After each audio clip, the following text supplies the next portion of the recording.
There we go. Natives are restless. Yep. I didn't even realize what time it was. Time flies. Well, that's what happens when you're showing inappropriate photos of our youth. I know. Of our youth. Yeah, we'll have more next week. We'll do the inappropriate ones for next week. It should begin with the music from the Golden Girls. Yeah. Oh, or great. Three's Company. Actually, I think John and BJ and I are older now than any of them were when they filmed the Golden Girls. That's what I was just going to say. Estelle Getty was one of the younger ones, and she played the mom. Right. Yeah. And I think she was like John and I's age. Yeah. Not good. Oh, yeah, we're not golden nor girls. So as far as we know. Nope. Yeah. Oh man, how we doing, fellas? Everyone okay? Doing well. Yeah, doing well. Good. Doing as good as can be expected. I got literally 2 weeks left. We closed 2 weeks from today on this place. So next week will be the last week from this podcast studio under the stairs. Nice. Oh man. So, well, unfortunately, then next week, of course, guys, just to remind you and anyone listening, I'm not on next week. Yeah. I'm away next week. Okay. So, and a place that is not going to have Wi-Fi. So I won't be here next week, but I will be chirping in on the chat if I can. Yeah. To laugh at the various photos. Well, so I may send you some last week for that's 6 right. weeks or so. Yeah. So you know what? Maybe I'll save the photos for the following week when I do it. I won't be there. Yeah. Oh, and you won't be at that one.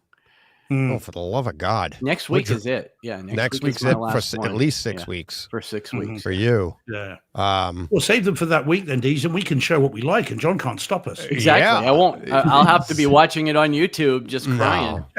Crying in my milk. Topless pics. Yeah, John and I will reminisce a little bit next week, and then Steve and I can do a little bit from the new podcast studio. The nipple chains and the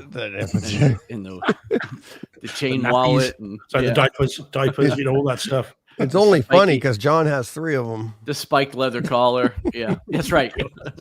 I have a nubbin. Hey, it's like Total Recall around that one here. up too. Yep. Yeah, exactly. It's on his back. That's the weird part.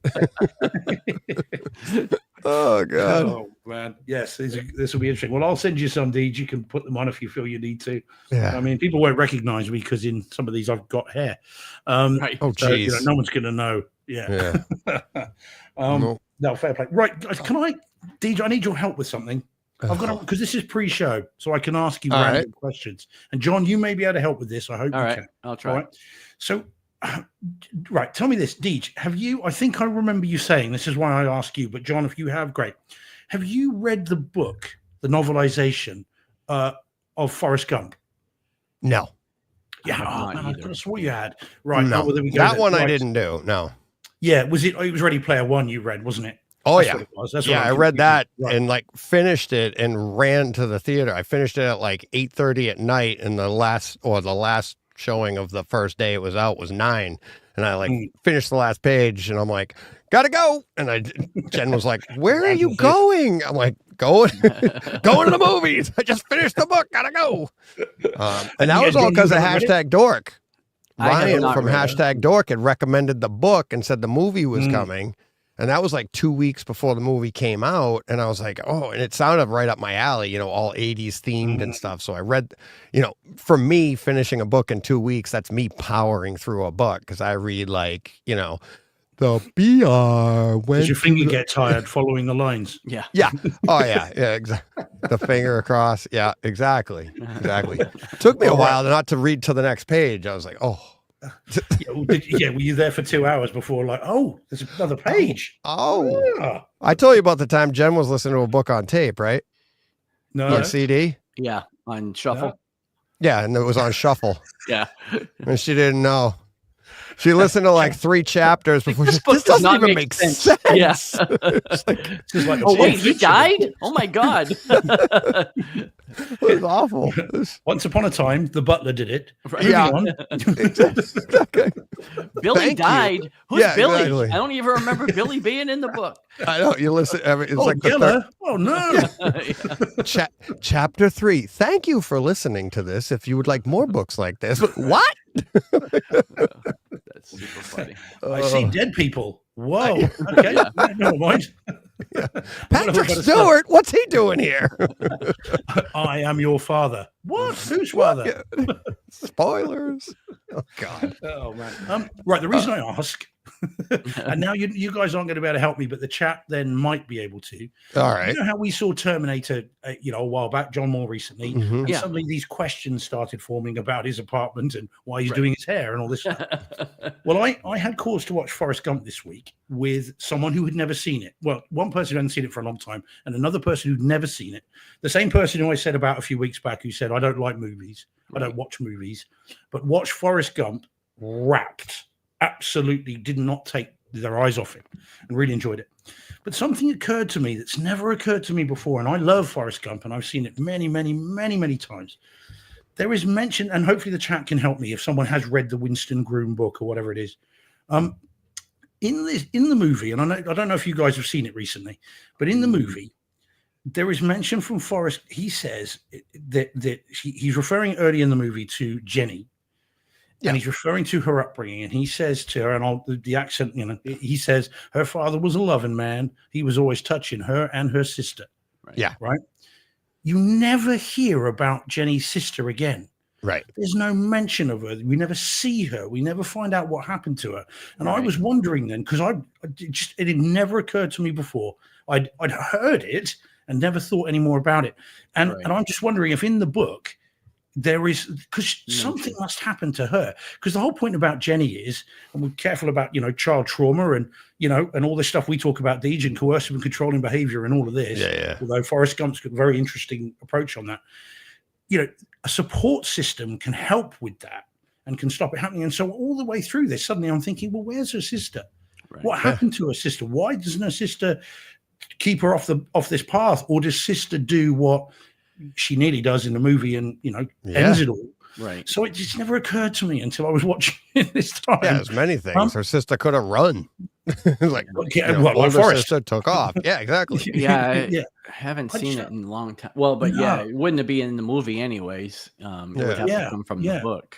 Well, quite. So I thought, and I could have swore it was that you'd read that, but it was Ready Player One. Now I think about it. But it's been really bothering me ever since. And I've just been thinking, well, what happened to her sister? You don't see the sister. No. Not, she literally is one line, one throwaway line. Yeah. And that's the end of it. Yeah. And it seems to be she's on her own. And that's why these things happen to her. And it's horrible what happens. But yeah, it just occurred to me. And I've been thinking about it all week because I'm sad like that. Right. But I didn't want to Google it, which I suppose I could.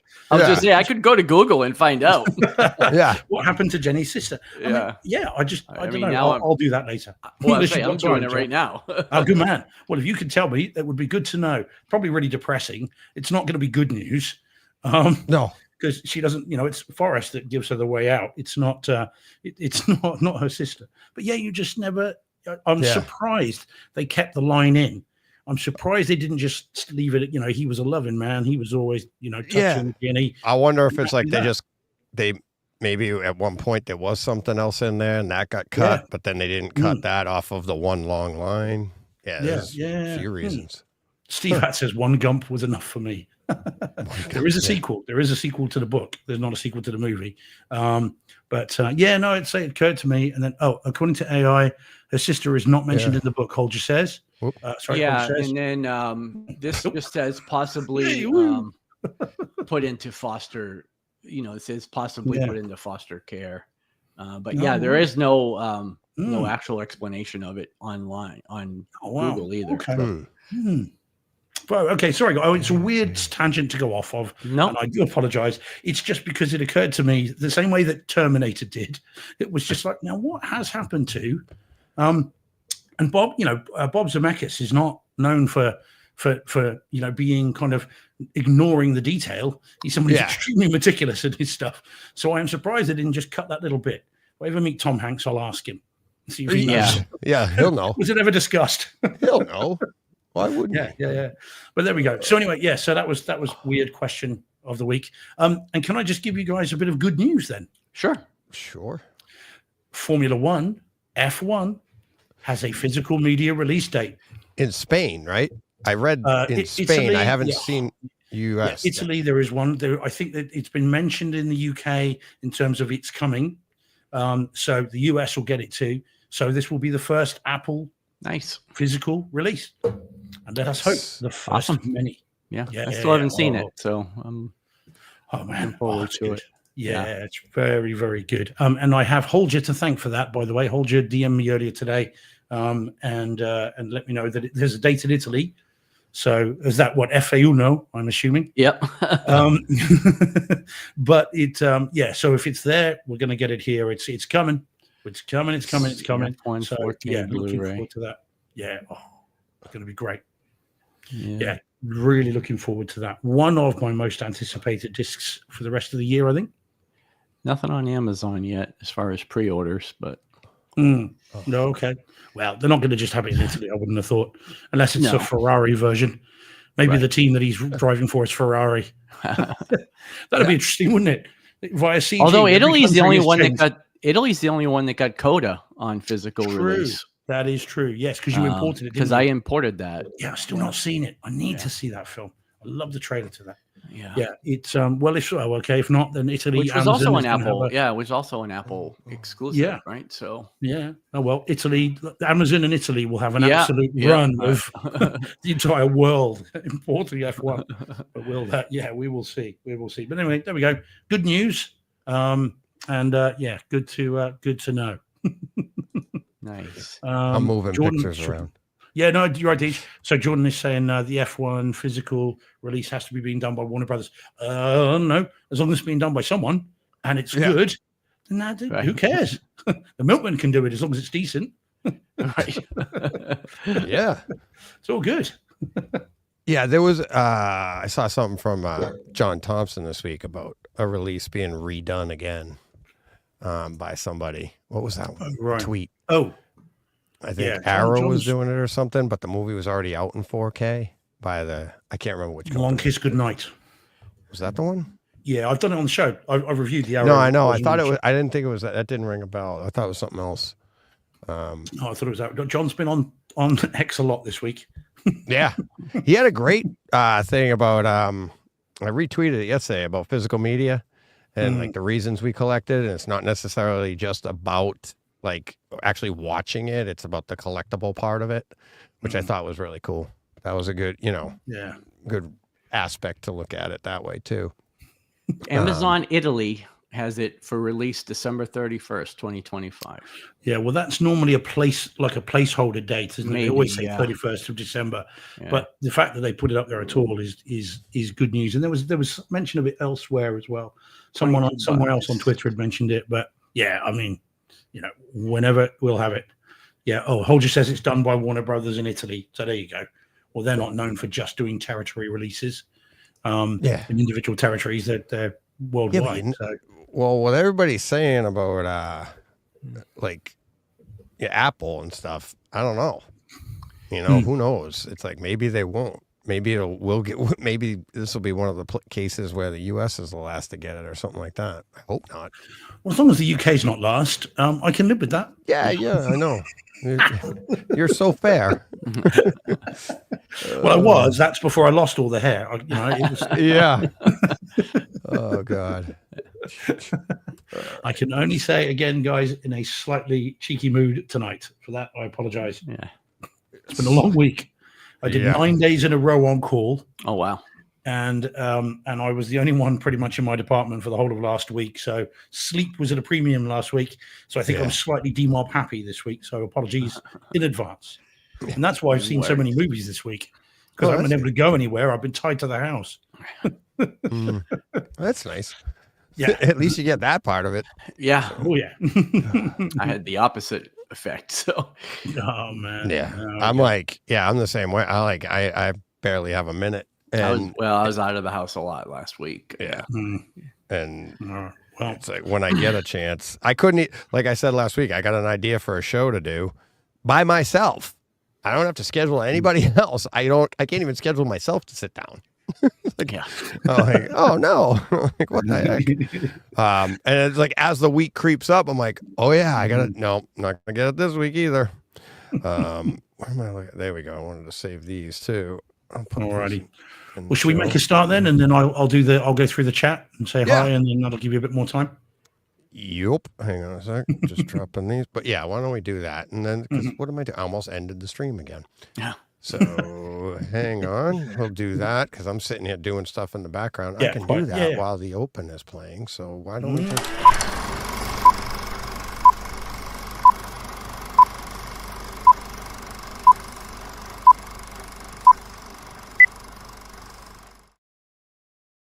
We are Brightside Theater.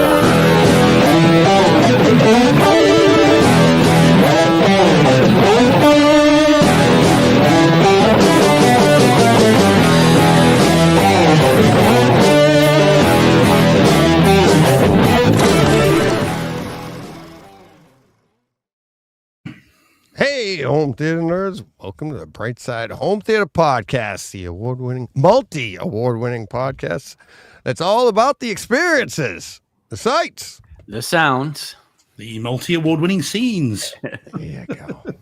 There we go. All right. We are righty-ho. Well, we're here, yes, indeed, as if we just sat down. Yeah. Right. Let me say hi to everyone in the chat then, because this was an interesting chat, this one, Deej, because you put this one up sort of relatively late-ish in the day. No problem with that. Today. Yes. But then the chat went absolutely bonkers. And when I signed on, there were 70-odd comments, and that was at about 22. So, it was a lively chat. But anyway, so firstly in then, according to this anyway, is Captain AC3, although he is responding to Paul Hurt. So I think we've had another reset. So Captain AC3 is in, I know. TSG's in, local boy as always. Hey, TSG. Paul Hurt, I think, is back from walking his dog. Don't think that's a euphemism. Just checking. All right. With our crew, you never know. You were true, very true. So they were going backwards and forwards for ages, those guys. So now I've got to really scroll down. And I think they're just trying to get the crowns that we talked about last week. They just want to get the little YouTube crown. And then Kenny dropped in. Kenny Home Cinema is in. And yeah, then again, I've got to go down much further. Holger's in. Yeah, as I said, Holger, say hi, Holger. John Mensor dropped in. He's got his Master and Commander 4K Steelbook today. Got to wait a couple of weeks for that. Oh, and by the way, anyone wondering, that was the title we were talking about months ago that we knew was coming long before it was released. So if you're still wondering, that was the one. That was the one we knew. Yeah, and we knew, because we know someone that worked on it, that it's extremely good, audio and video. So, I'll have more on that in a little bit. Oh, good man. Right, good man. So did I say Steve Att? If not, I will say Steve Att.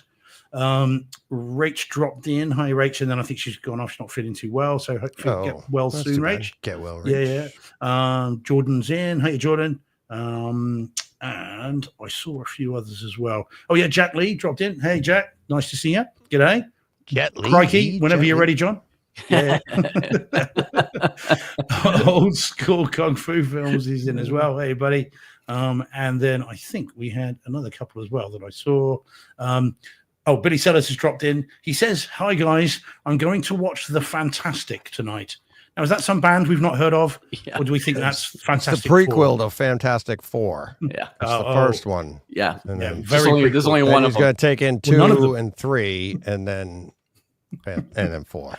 I told you that, didn't I? I told you that someone that I know said to me, yeah. So saying, oh, do you want to see Fantastic Four? And they genuinely said, no, they weren't taking the piss. They actually said, yeah. Well, I haven't seen the first 3. Yep. Well, that's where I got it from. I'm like, I wouldn't have, well, I might have thought of that, but it was fresh because you brought it up. But yeah. Oh man, it's so good. And then Beth, she's dropped in to say hi.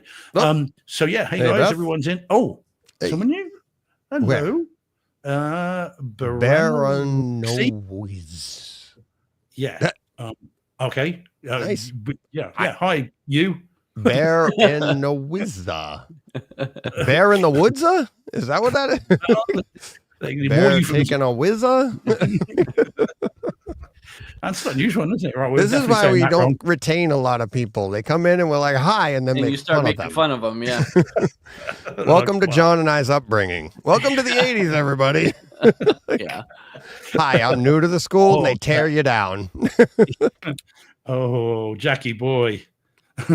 Says he only bought the Master and Commander Blu-ray a few weeks back. Yeah. Sorry, buddy. We were couldn't. We knew that at the time. I was like, whoops. Yes. And then TSG says, I haven't seen Master and Commander. TSG, right. Local boy. Now stop letting the local people down. Okay. Make an absolute beeline for that, TSG. Yeah. It is an instant classic. Yeah. Oh my goodness me. Yeah. Very, very good indeed. So yes, well good. Talking of Fantastic Four, not doing very well at the box office. No, really doesn't seem to be off second week. Yeah. Does not. I mean, I was thinking about this when I heard about that. So imagine this, guys. Talk about pressure. So imagine you've spent as a studio exec $250 million on a movie. You release that movie, and you are already halfway through shooting a movie that's about 400 million, and it leads straight from one to another, and that first movie starts to underperform. Talk about pressure. Yeah, my goodness me, you must be worried. Must you? Well, and they're coming off Thunderbolts, which underperformed as well. Yeah, and both excellent movies. Like, I don't understand. The qualities. Yeah, I mean, but that's the thing, is their track record of leading up to it. Now, I liked them, but people were like, no, these aren't very good. And like the MCU has taken a dip, and the last two have been, there you go. Oh, there you go. Still haven't seen it. The last two have been pretty good. Okay. You still haven't seen it? But you've got it. At all? Yeah. No, I haven't seen it at all. No, he's never seen it. I thought you saw it at home. Came out here yesterday. Yeah, so I've got to see that. That's this week's movie before I go away. Oh, okay. But how, like, I mean, they're halfway through. It's got Doomsday. Got to give you a little bit of the willies, right? Yeah, absolutely. I mean, poor old Feige. I mean, okay, I'm sure he's not sure. I'm sure they're doing all right. Right. But it would make you a little bit nervous, wouldn't it? Yeah. Thinking, okay, we've doubled. How many billions has the MCU made? And he's probably worth but again, it's more all than about, 1% of that. But it's all about your last, Well, I'm talking him personally. Oh yeah. Yeah. It's like, I'm sure personally he's doing just fine. Oh yeah. Yeah. Exactly. But in terms of his career, his legacy, I suppose. Right. Because if these underperform, where the actual fall, and it does make you wonder. I mean, you're bound to give you pause for thought. And you say about how many billion, Deej. When was the last time a Marvel movie made over $1 billion? Yeah. It's Endgame. Yeah, but when was the first time? I think it was like Infinity War and Endgame. I don't know if the ones previous to it made $1 billion either, though. Did they? I thought Avengers did. The 2012 one. Oh man! Here we go. Here we go. IMDb. But that's the worry, though, isn't it? It's like this. We've spent this money on this. I mean, they're great movies. I really like Fantastic Four. We said last week. In fact, John will get you to opine on that in a minute if you like. We really enjoyed that last week. And Thunderbolts, I'm expecting to enjoy. Brave New World. I like it. Don't love it. I like it. So it's not about the quality of the movie. At the end of the day, it's bottom line, isn't it? It's how much is it brought in. Right. So it's it's a concern, isn't it? So gross worldwide was gross U.S. Canada was 600 million. Gross worldwide was 1.5 billion to date. Avengers. To date. So I think someone just bought it on Kaleidoscope. There we go. 1 billion, 1.5 billion, and $10. Well, and the thing is, like, I saw there was a comment. Jordan. Yeah. So problem. Yeah. Here, let me see. Well, Jordan's got talking about the problem with Marvel films suffer with is many people aren't interested in rewatching them in the cinema. Oh, never mind. Okay, I misread that. I thought he was going to talk about the barrier to entry, but there is no barrier to entry with Fantastic Four, right? Because you don't have to know anything to go into that movie. Right. So, but most people don't know that, especially now. That's what's tough about the MCU is like if you're new to it, you're like, how many are there? Like 40 something movies, and you're like, oh boy, I don't even want to get into that. It's like almost a non-starter, and it's a there's going to be an interesting marketing where they start over or whatever they think they're going to do. And it's like, okay, well, there's the old ones, and here come the new ones, which the people with the history are going to compare. The new people are going to be like, well, I don't know the difference because I don't want to watch the old ones, and I'm wondering, like, how do these play out going forward through history? Well, right? yeah. Like, think of a generation from now. You're going to start with Iron Man and go all the way through. Well, and the other thing too, like, is it like, I know I listened to the show last week. You know, you guys were talking about the hard reset after Secret Wars, but like, is it though? Because like Tom Holland still has a trilogy that he's working on. There's not going to be anywhere near finished before Secret Wars comes out. So Spider-Man's not reset.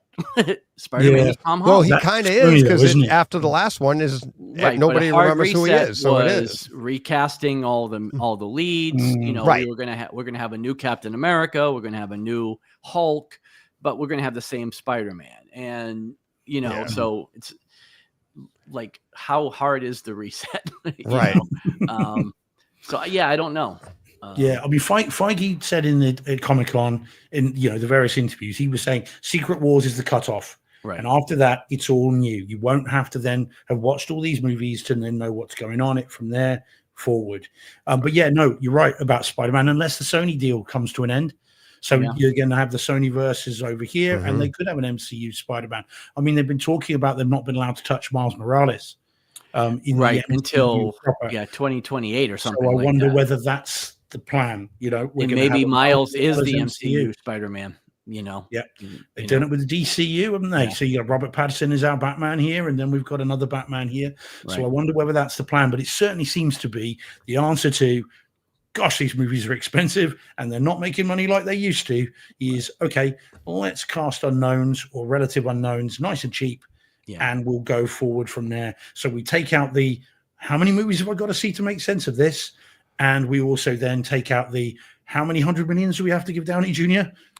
And the other 70 members of the cast. But isn't, well, and again, I thought I read somewhere, like, isn't Hemsworth signed on for like 3 more Thor movies too? So again, hard reset, but I don't know. Yeah, I mean, I don't know. It's only based on what he said. Like we know. I hear you. But it's just it's exhausting. Some of these guys are still hanging around. So I don't know how you say Secret Wars is the end, and then you come back with Chris Hemsworth, and he's still your unless they've optioned them for these movies, but maybe or maybe his 3 Thor movies are including Doomsday and Secret Wars. I'm not sure. Yeah, no. Like I said, I mean, we don't have any insider knowledge on this. Marvel, though, they're not going to start talking to people like us. No. So we don't have any, definitive info on it. But Feige was saying, Secret Wars is it. And again, as we know, Secret Wars could be it, because it's a very easy way you can actually end that. Yeah, it is right. That should be it. Yeah. Yep. Here's a little bit of I don't even know how to segue to this one. So I got this email this week from a listener. I'm going to make fun of this, so I'll leave them nameless, but most people, you'll figure it out. And sent an image. I think I know already. This person emails Brightside Home Theater, AV Rant, and HT Guys. Ooh, please, sir. Yeah. I've got the answers. The 3 home theater podcasts that have built the community of, great home theater community amongst us. We do Thanksgiving ones. Hopefully we'll do it this year. Who knows? I'm busy. Who knows? Maybe we will, maybe we won't. But a great community. So this person shall remain nameless. Lisa. Sends an image. How to build a community. Line 1 to the home theater community. Turn off your TV and leave your house. Yeah. I was like, wait a minute. Did you know who you're sending this to? Yeah.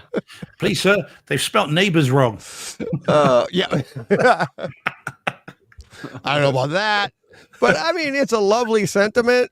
Well, this is a home theater community. And I replied back. I'm like, everything in here is wrong for us. This isn't how to build. There's more than one way to skin a cat or build a community. Okay. Right. And I don't recommend going around skinning cats just to try all the different ways, but there's more than one way to do it.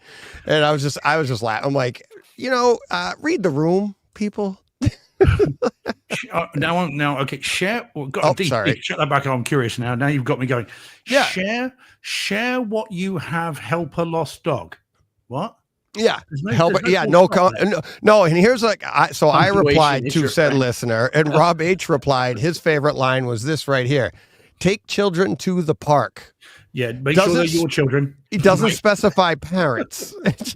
Or that they're your kids. Exactly. Just walking down the street. Hey, kid, come with me to the park. Fix it even if you didn't break it. Okay, so just walking around the neighborhood and just in somebody, like under some guy, sink. Wasn't me, but I heard a leak. Oh boy. Wow. Barter for your goods. Yeah, that's done. I'm looking at read stories aloud, and for anybody who's ever listened to somebody else talking on the phone on speaker, I can attest that you do not want to hear somebody reading their stories aloud. Right. Yeah. Share your skills. What if you got a special set of skills? We won't do the Irish accent again. We've already talked about those. Yeah, let's not do that. Take back the night, turn up the music. Again, no full stop there. Yeah. Whoa. Okay. Listen before you react to anger, and then after that, mediate a conflict. After you've reacted to the anger. Yeah. Oh. No one is silent, though many are not. Wow. Okay. That's some management BS right there. Yeah. And exactly. It is great. Lovely, lovely sentiment. Yeah. Can I answer who? Please, sir. Can I get sir? He'll let you know in the chat. Or she. Or them, they. Whatever or pronoun. Them, they. Yeah. See a furry. Oh, boy. So, and I also got this for a future Takeover Tuesday. Let me pull these up. Look at these bad boys. Add to stage. Boom. So these come from none other than, we know him as Greg the Awesome Ninja. My son-in-law building a theater in the basement to make room in the living room. Nice. Carpet. Full pieces of carpet on the walls he's got up. And, oops, that's not the one. There you go. And you got a 77-inch OLED on sale. Open box. And yeah, just put this in, and he's like, he put the carpets up. We're going to do a Takeover Tuesday on this soon, when I can schedule one. But yeah, he's like, I put the carpets up, and he goes, it really knocked the sound down. I go, well, yeah, anything over like 500 hertz, it's just going to kill it. It's like anything going in or out. But that bass is going to be a blast for the house, I'm sure. But yeah, he's setting up a little mini theater in the basement, and starting off right with the 77-inch OLED. But I did warn him on the OLEDs when you get open. I recommended. People have asked me like, what's the best TV for me to get? And I'll be like, well, OLEDs are probably the best if you're looking for critical. But if you're just starting out, don't worry about it. But of course, anybody I'm talking to, they're all like, I gotta have the best. So they go and buy the open box OLED. And if Greg doesn't return this one, he'll be the first person I know that bought an open box OLED that didn't return it. Really? Yeah. Because they usually, if you're buying an open box, it's been returned and it's probably missing a pixel or something that's out, and there's no way of fixing it. And then he said, well, it said it had no remote, no stand on it. I'm like, yeah, that's what they're going to tell you till you get home. And he goes, but it had a remote and stand in it. Yeah, so they tell you it came back that way. They put it in there, and now you can take it home. But just be wary of anybody. I said it to Greg, but anybody buying an open box OLED, it's like, because what happens, you'll save the like $500 or whatever it is, but then, and every single person has gone back and paid full price and bought a brand new one, because now, even though there was a pixel or two out, they've seen the quality and they can't go backwards. Like, I can't go back to this, mini LED or whatever they want, is cheaper.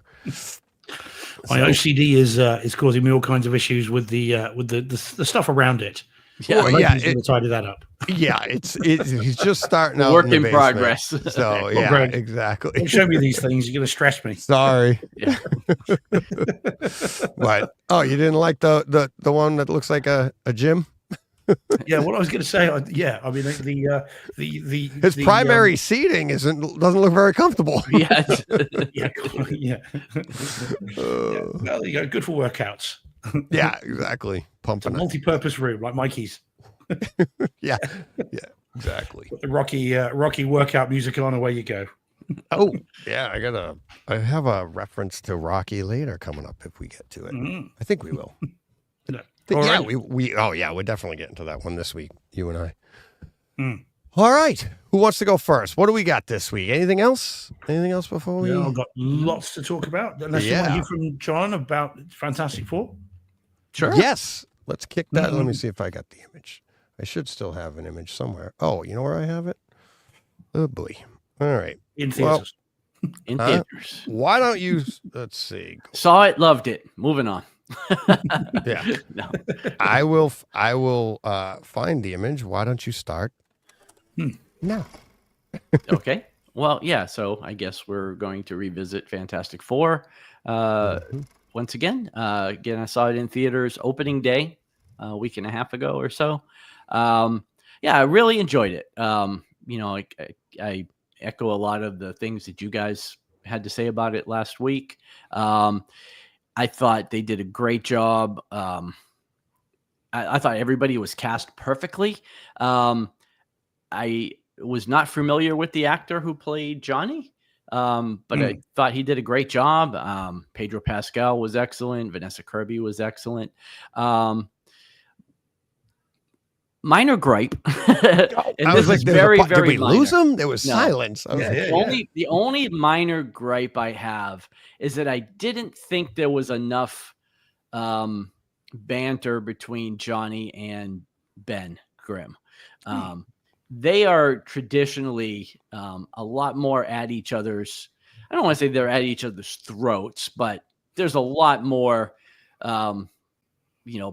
playful teasing and things like that than there seemed to be in this movie. And Johnny was a bit more intelligent than we've ever seen him. Yeah. Decoding in it. Well, again, I guess I won't spoil anything, but he did things very quickly in this movie that he's never done in any comic iteration. But those are just minor gripes. Like I said, I thought the movie was excellent.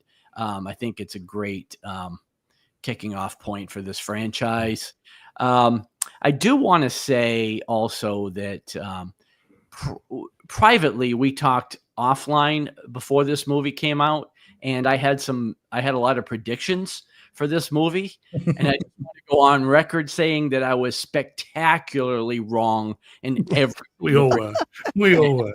Movie. It couldn't have been more wrong about what I thought was going to happen. I wouldn't say it was spectacularly wrong, but it actually, our conversation actually made it more fun because I was like, I could see it going that way while we were watching the movie. I'm like, oh, John might be right. And it was like, because I was thinking the same thing. I was like, they could do it this way. They could do it this way.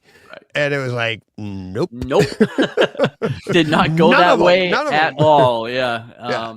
Which is just fun because I kept waiting for my stuff to happen and it never did. But yeah, and again, barring any, I think Steve, you said this as well, barring any Atmos issues with the physical release, this should be a fantastic disc experience or physical experience. So yeah. But yeah, disappointing to see that it's not performing super well. I mean, it was still number one last week, but it had 60-something% drop off from week one, which is pretty steep. Considering like Superman, which is still like I think it's number 4 last week, but didn't have nearly that kind of drop off from week 1 to week 2. I don't know. You can say you can't blame it on superhero fatigue if Superman didn't have the same kind of drop off. So, John, so on a scale of 1 to 10, okay, 1 being fine, 10 being very cheated, how cheated did you feel with the second end credit scene without giving it away? Oh my God. Oh, kind of like, why did I hold my pee? Yeah. How far long through the film were you saying that? Yeah. Well, no, just at the end. But no. Yeah. not great. Yeah. I still think they should have reversed them. I think the mid one should have been the jokey one, and the last one the proper one. Right. Because I mean, if anyone that is going to see it that hasn't seen it, you might want to think twice before waiting right to the end. Get the mid credit. The mid credits scene was fine. The end. But again, when was the last time any of these things were super relevant? Even Superman had 2, after credit scenes. Neither one of them were relevant to anything, really. They were just a little jokey. They were kind of fun little PSs, but I don't know. When was the last time any of them actually meant something that paid off? So, but some of them are still worth. A lot of times you don't even know until later how it paid off. Right. But I mean, this one might have been worse than the Steve Rogers exercise video. Yeah, that's the one I mentioned last week. I was like, you were just like, what the?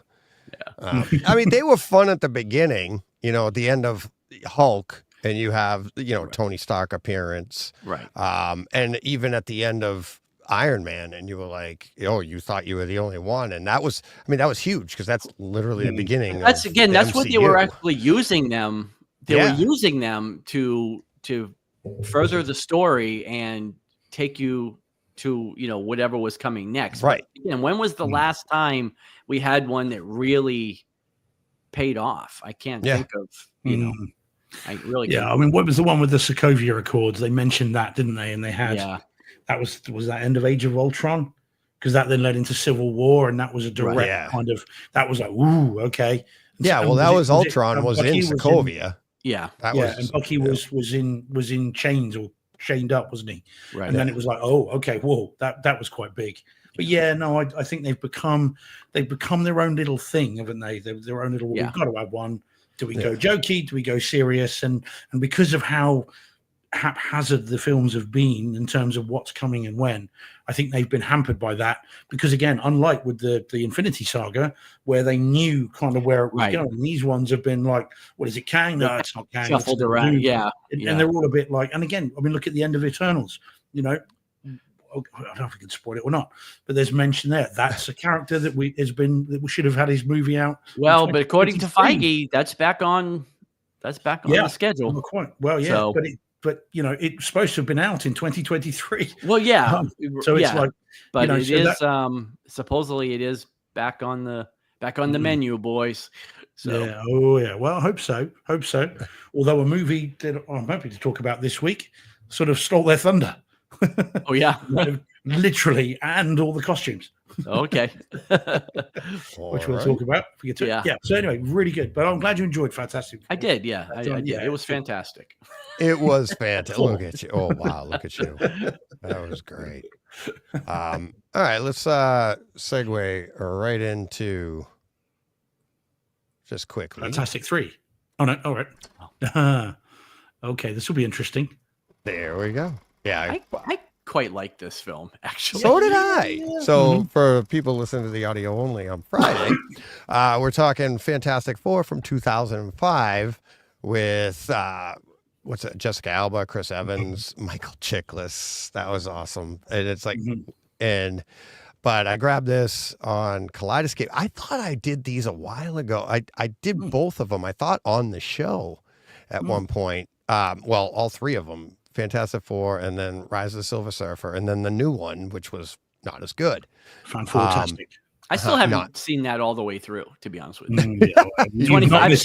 I've seen half of it twice, but can't seem to get through it.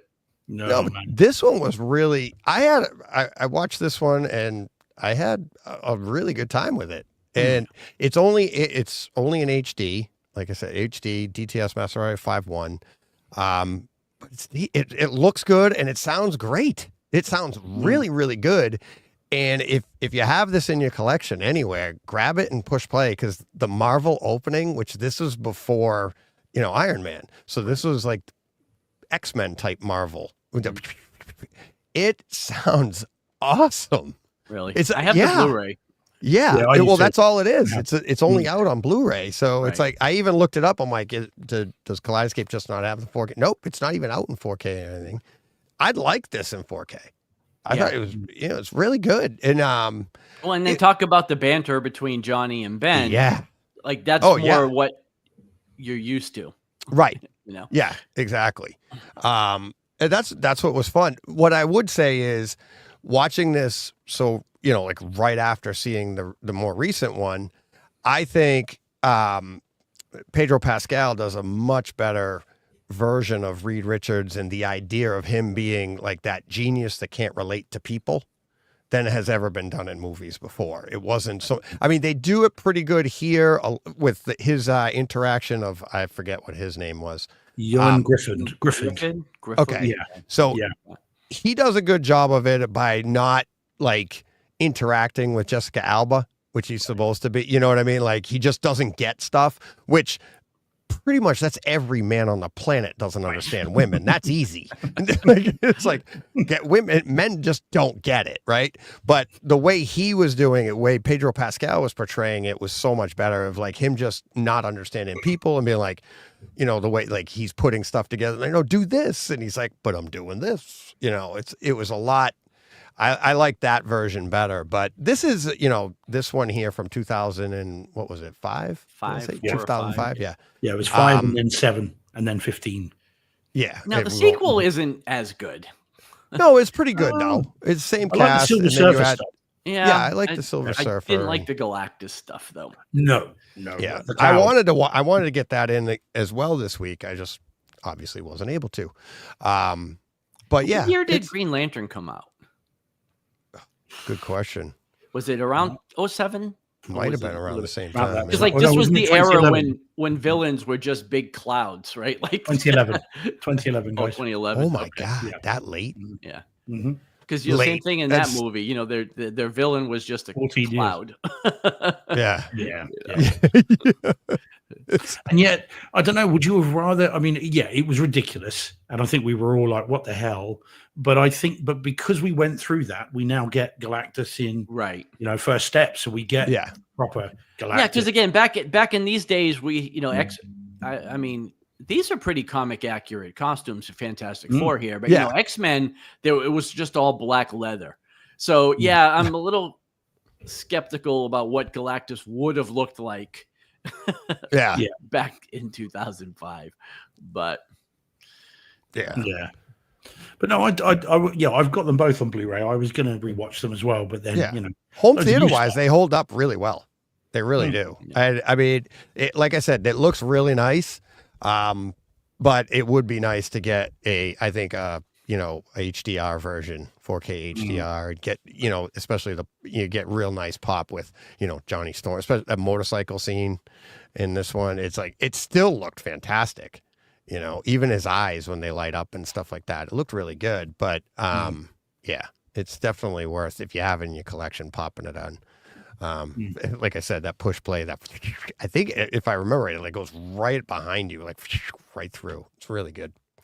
So, all right, just wanted to mention that one quickly. All right, that's enough Fantastic Four for this week. All right, what else do we want to do? What do you got? Big DJ, you can roll the dice and choose one. All right. Any there? Unless you want to do the one we were just obliquely referring to. Which one was that? The one where the stole the thunder of the other one. The one, your favorite home cinema experience of the year thus far. Oh yes. Looked it up. There we go. Absolutely, absolutely. All righty. So I finally caught up with the rest of the planet and saw Sinners this week on 4K UHD and in Dolby Atmos. And I didn't see it in theaters, didn't see a second of the trailers, and bought this because everyone says it's great. And the first person who really said it was great was John, of course, having seen it in theaters, and made it very clear that it was a hell of a movie. And then Deej, you made it clear as well. So I checked it out this week.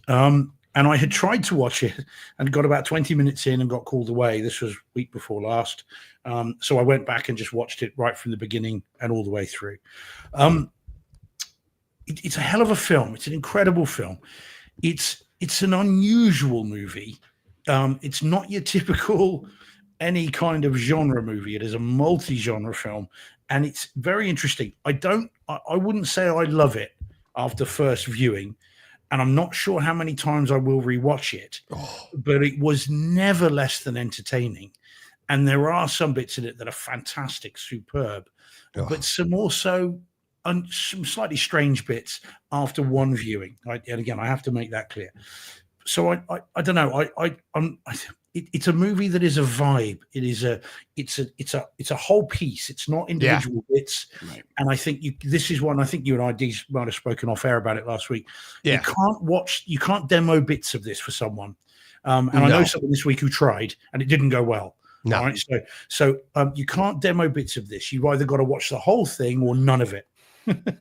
And I think, and so then you get the vibe, and I understand that. So yeah, it was enjoyable. I was never bored. I need to see it more, but I don't know how many times I will. So there you go. That's an unusual review, isn't it? Yeah. So there we go. Now, in terms of its audio and video, the video is interesting. I mean, it's a unique movie in terms of its look, because the majority of it is shot in very wide. I think it's 166. I don't think it's 170, but it's about 166. So that's very wide. Oh, yeah, sorry, not really narrow this way.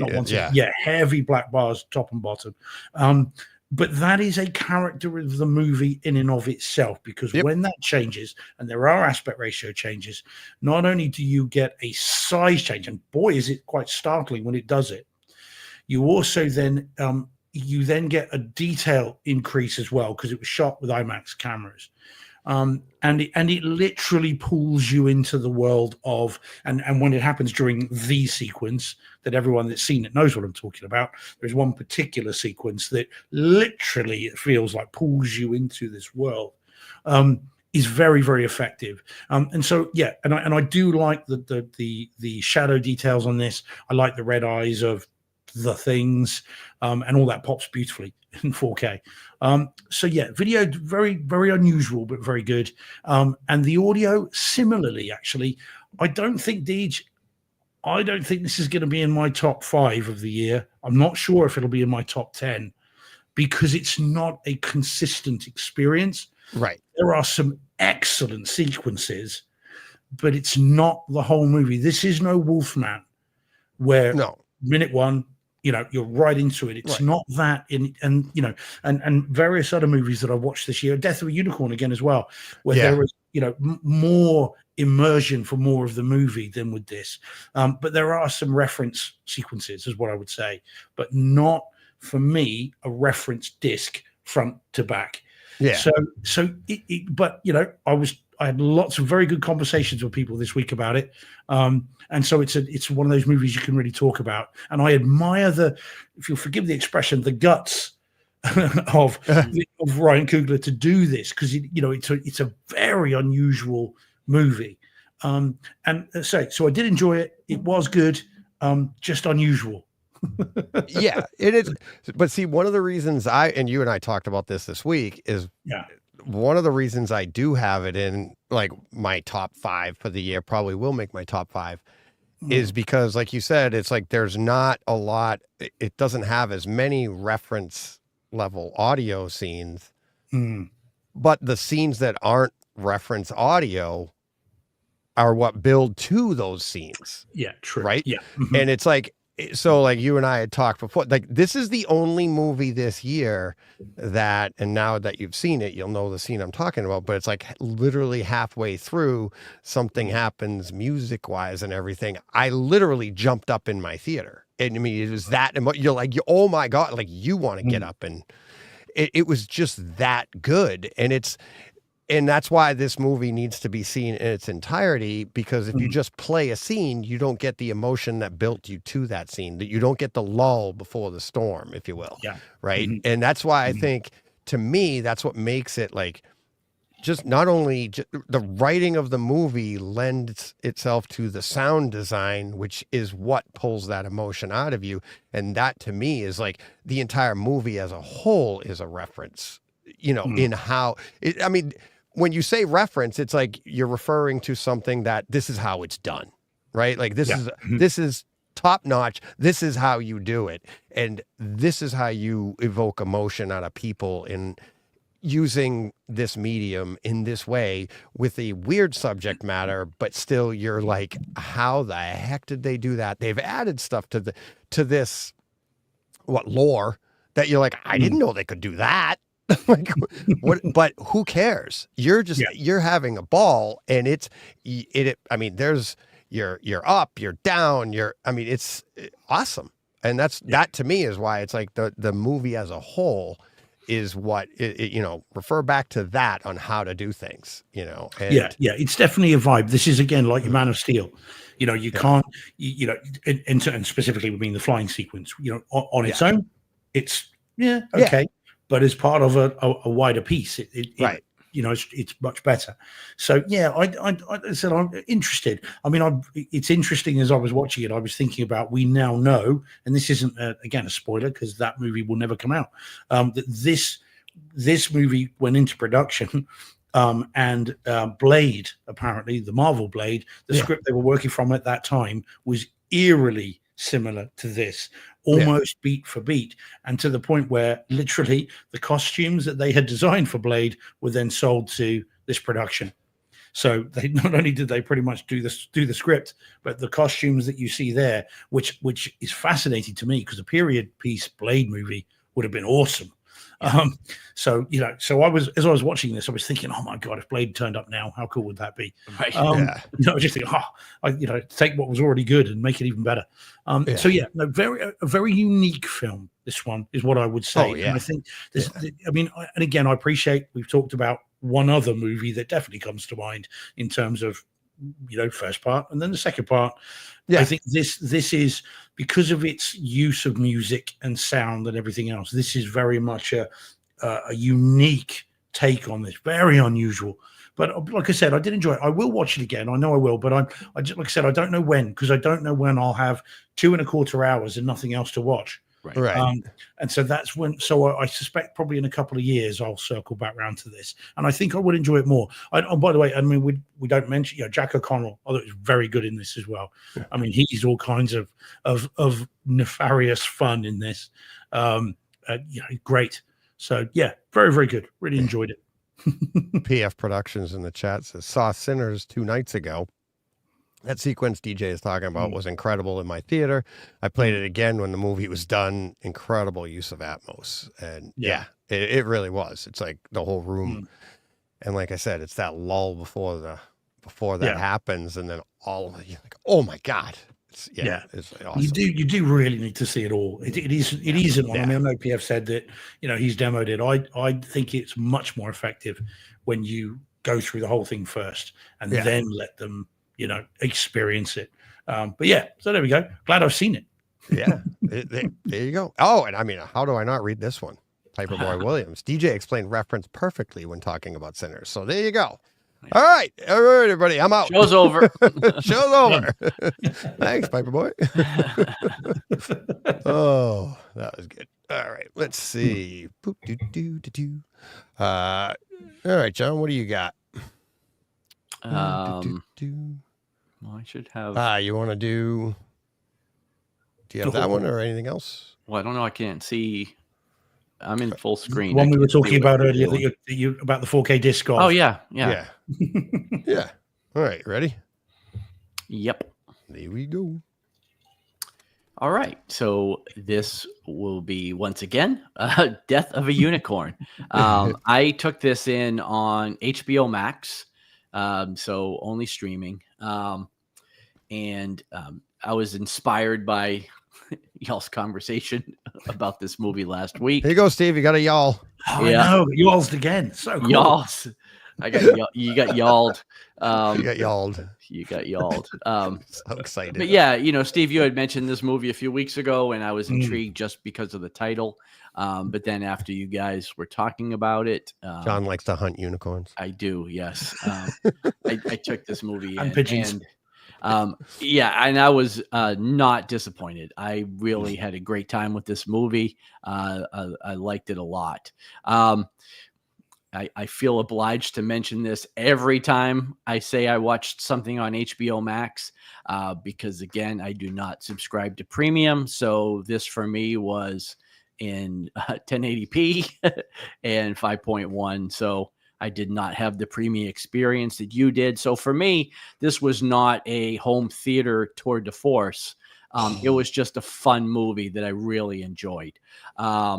After seeing it, I was disappointed to find out that, at least for now, we don't have a 4K release of this here in the US.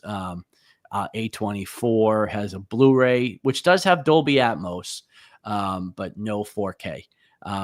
There are rumors of a 4K release somewhere down the line, but if you want this, you'll have to import it or buy the Blu-ray because there's no 4K available. But I recommend it. This was all-star cast, right? Like this movie was packed full of people. A weird all-star cast, though, right? Maybe it's not like A-listers, but they're not like Brad Pitt and George Clooney, but you know, you had Paul Rudd, you have Jenna Ortega, you have Will Poulter, like Leone, 2 steps up above if they cast us, right? You know,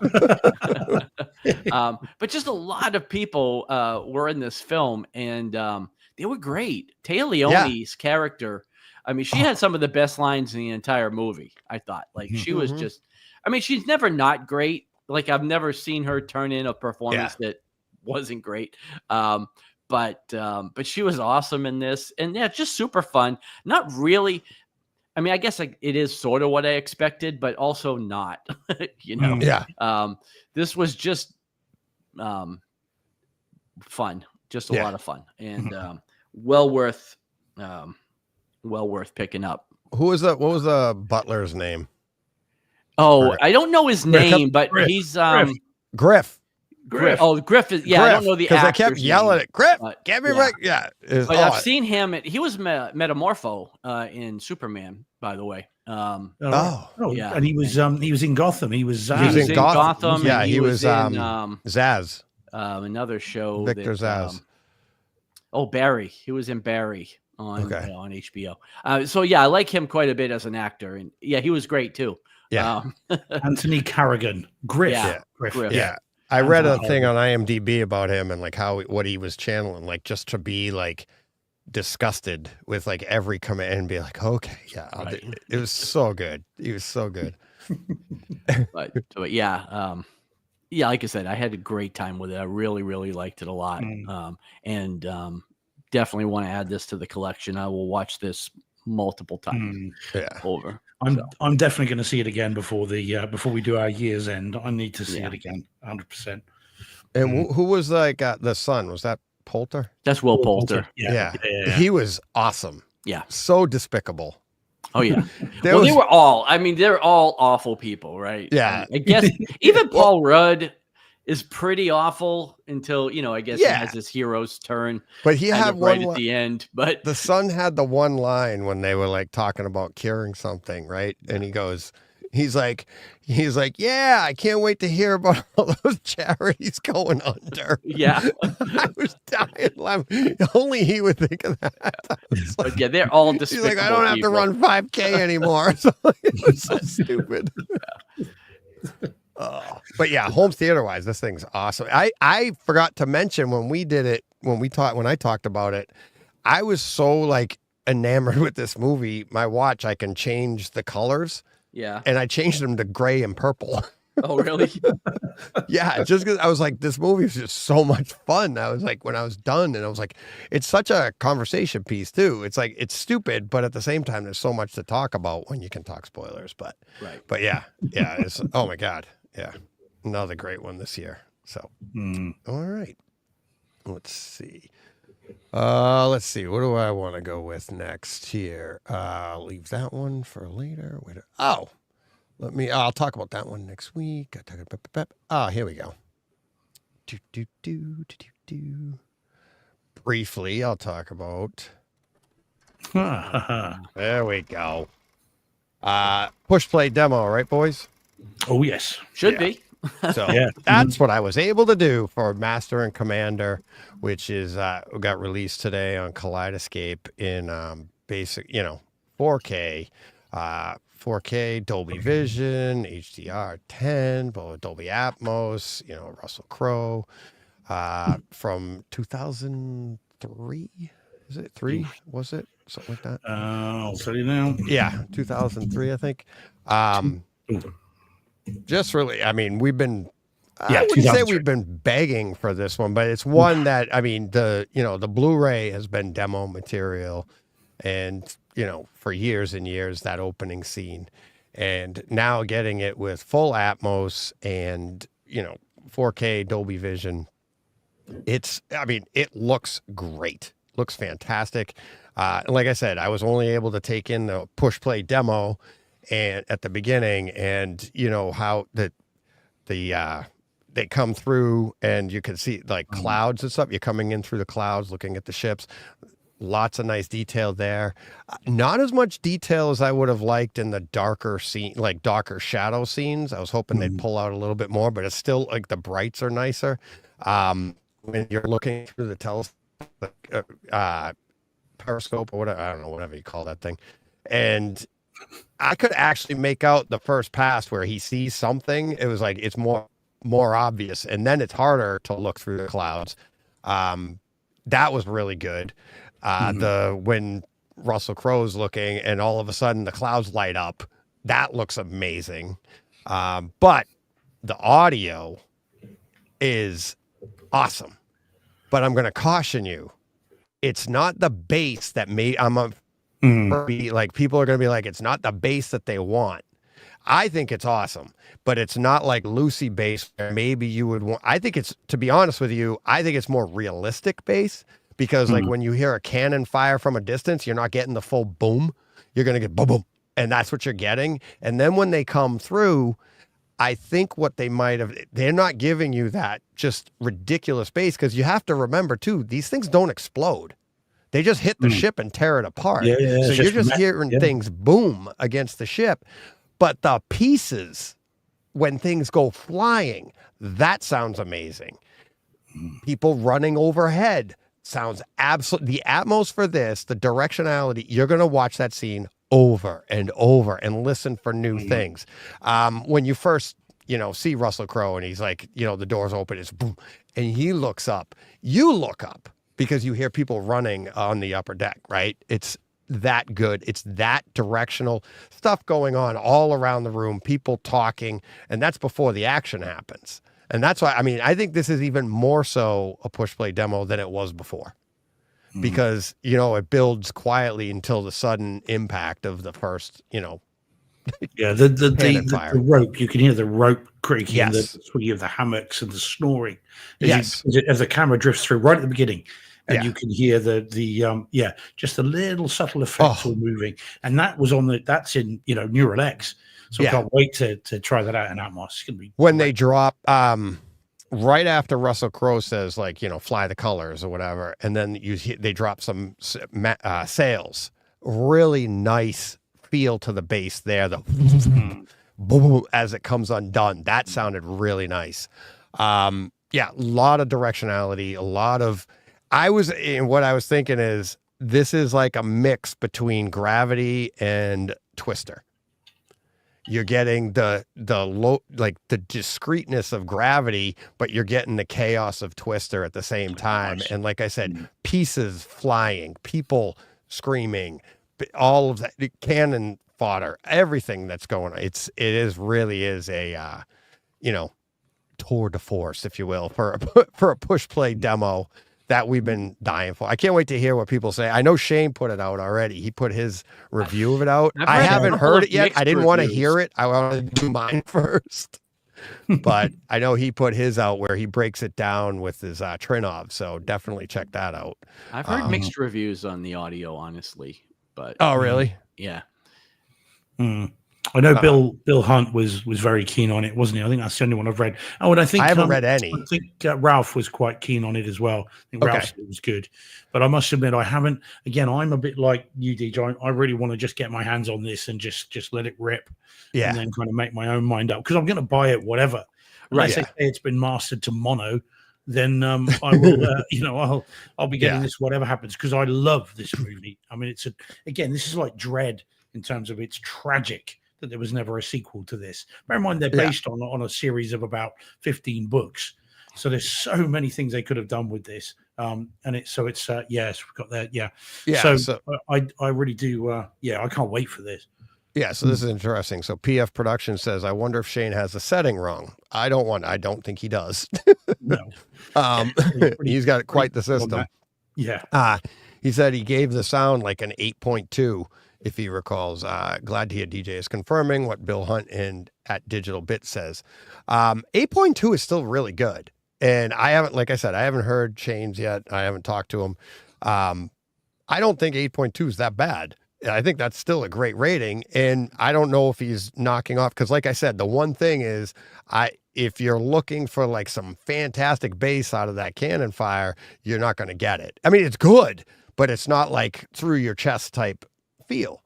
And it's like, I can only go by, this is going to be one of those things that, and I didn't have time to do this, but you'll go and throw something else on, like throw Lucy on. Okay. Yeah. My subs are firing. Let me try that again. It's one of those, but it's still this scene in particular isn't necessarily about the bass, because if they overdo the bass here, you're not going to hear all of that other stuff, because you're going to be so, concentrating on the bass. It might muddy most rooms. But the directionality of all the higher frequencies, it's so good. It's such an experience. What I read, and again, I don't put a lot of stock into, I don't even know who this guy was. I just happened to see it posted and I read it, but his complaint wasn't the bass at all. He thought the bass was pretty good. It was the object placement of the Atmos, of some of the effects that they were complaining about. But again, this is also this using like a 20.1.4 system, or so, you know what I mean? Yeah. Like 20 something speakers. I've got, 6. So the object placement is going to be fine in most people's right setup. Well, and that's one of the things that I like Shane does, and it's like you can get caught in the weeds, and him and I have talked about it on the show, off the show, all that, and it's like he has that Trinnov with the object viewer, right? So you can see where they're placing it, right? And sometimes you can get caught up in the weeds. It's like you see these things and then go, oh, they're not doing it. Now you go and watch it and go, yeah, it's not the same, it's not right. But it's like, but if you're just in the moment, like we were talking about with Sinners and stuff, it's like there's a lot of stuff that's you're supposed to be just sitting and observing and enjoying. My and ear's not that discerning anyways. Like and it's like, I mean, I have one later we'll talk about that one particular scene in a movie that I was like, it was so dead on perfect that I was like, it was one of those where like, was that real or was that in the movie? Right. And I have a scene we'll talk about, but this one, it's so chaotic. It's, now I haven't seen the whole movie, so I'm just going by the push play demo that we've all used.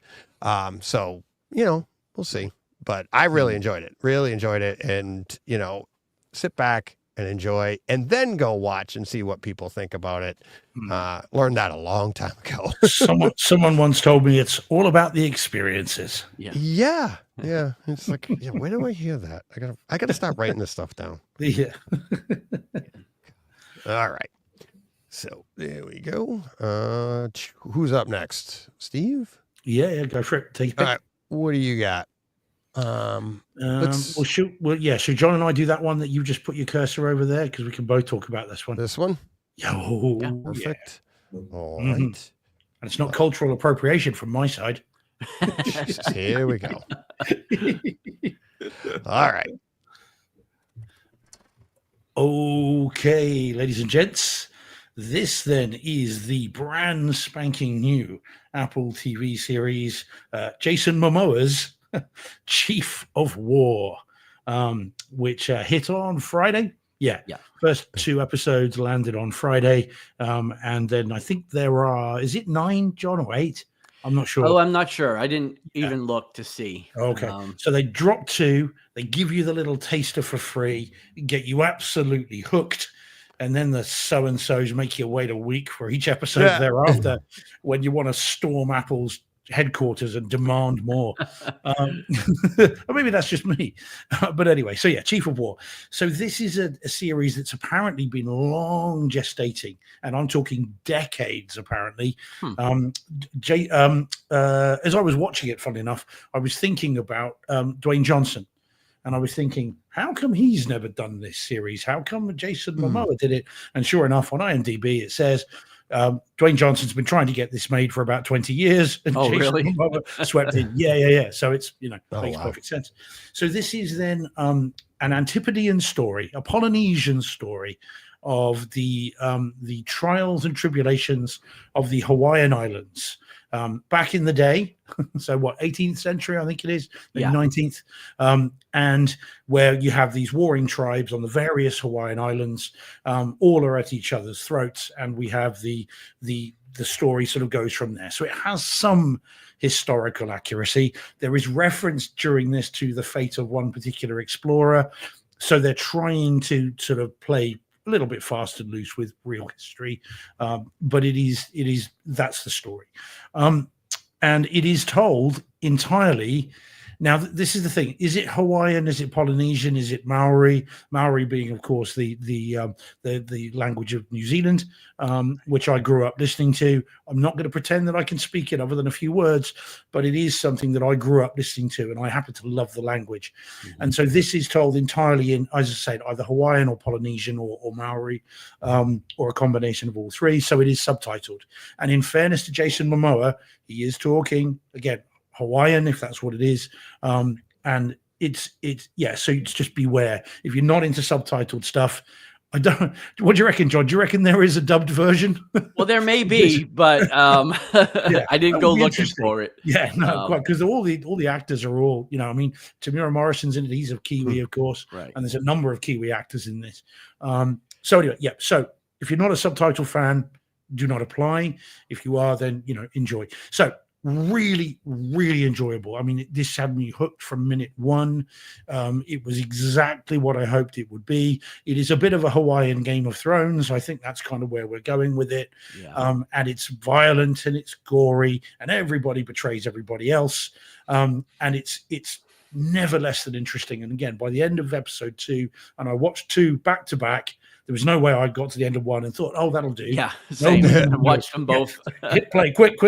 Straight next episode. How fast can I press the button? Straight into episode 2, which I think is even better than episode 1, both presentationally and as a story. And by the time you get to episode 2, like I said, end of that, you're like, where's more? Bloody Jobs, Tim Cook, what the hell? What the heck's going on? So now it looks beautiful. I mean, this is, again, I know I say this a lot. It looks like a Planet Earth documentary, but just with a narrative sort of arc to it. I mean, there's some of the shots of Hawaii. I mean, lots of it was shot in New Zealand again. Hence the not Spain, right? Not that I'm aware of. It could be. Okay. Who could say? You could. I could, and I shall, but I won't. I did look, though. I'll tell you that. I did look on IMDb as to where the filming locations were. So there you go. But it is mostly in New Zealand. But there is some Hawaii in there for some of the establishing shots. And I mean, it looks beautiful. There are some lovely drone shots over waterfalls. You get some gorgeous sunsets and sunrises that you can feel the warmth of the sun. It's absolutely amazing. And some very nice kind of nighttime sequences and all that sort of stuff, lit by fire, and they all look good. They didn't have any torches, bizarrely, flashlights, strangely, I don't know why. And so it all looks great and it sounds very good. Now, I don't think, certainly not episode 1, 2 I think gets better. It's not sea levels of audio. It's not, for me, not quite as good as that. The opening doesn't have the stuff, but it does have a Hans Zimmer score, by the way, which is very nice. But it doesn't. It's not quite reference audio, not quite, but it's very, very good, and it suits it perfectly. I mean, again, you hear all the crunches and screams of when the battles happen, and there's quite a nice bit with spears that go up and over in the overheads. So it very, very enjoyable series. Looks and sounds great because it's Apple, and I can't wait for episode 3. So roll on Friday. and I will be watching it as soon as I can. So yeah. So what did you think, John? Well, yeah, I mean, what you said. What you said. I mean, you kind of you said it all. Now you got to this before I did, although this was on my to watch list as well. But you had texted and mentioned bumping the audio like plus 10. Yes. So I started that way. You know, I went into it at, you know, about plus 10 over my normal listening level. And I found it to be quite good. Like you said, it's not C, which was the last series that he was in on Apple TV. But again, that show was specifically like that show. The audio was so important to that show that I feel like they probably went the extra.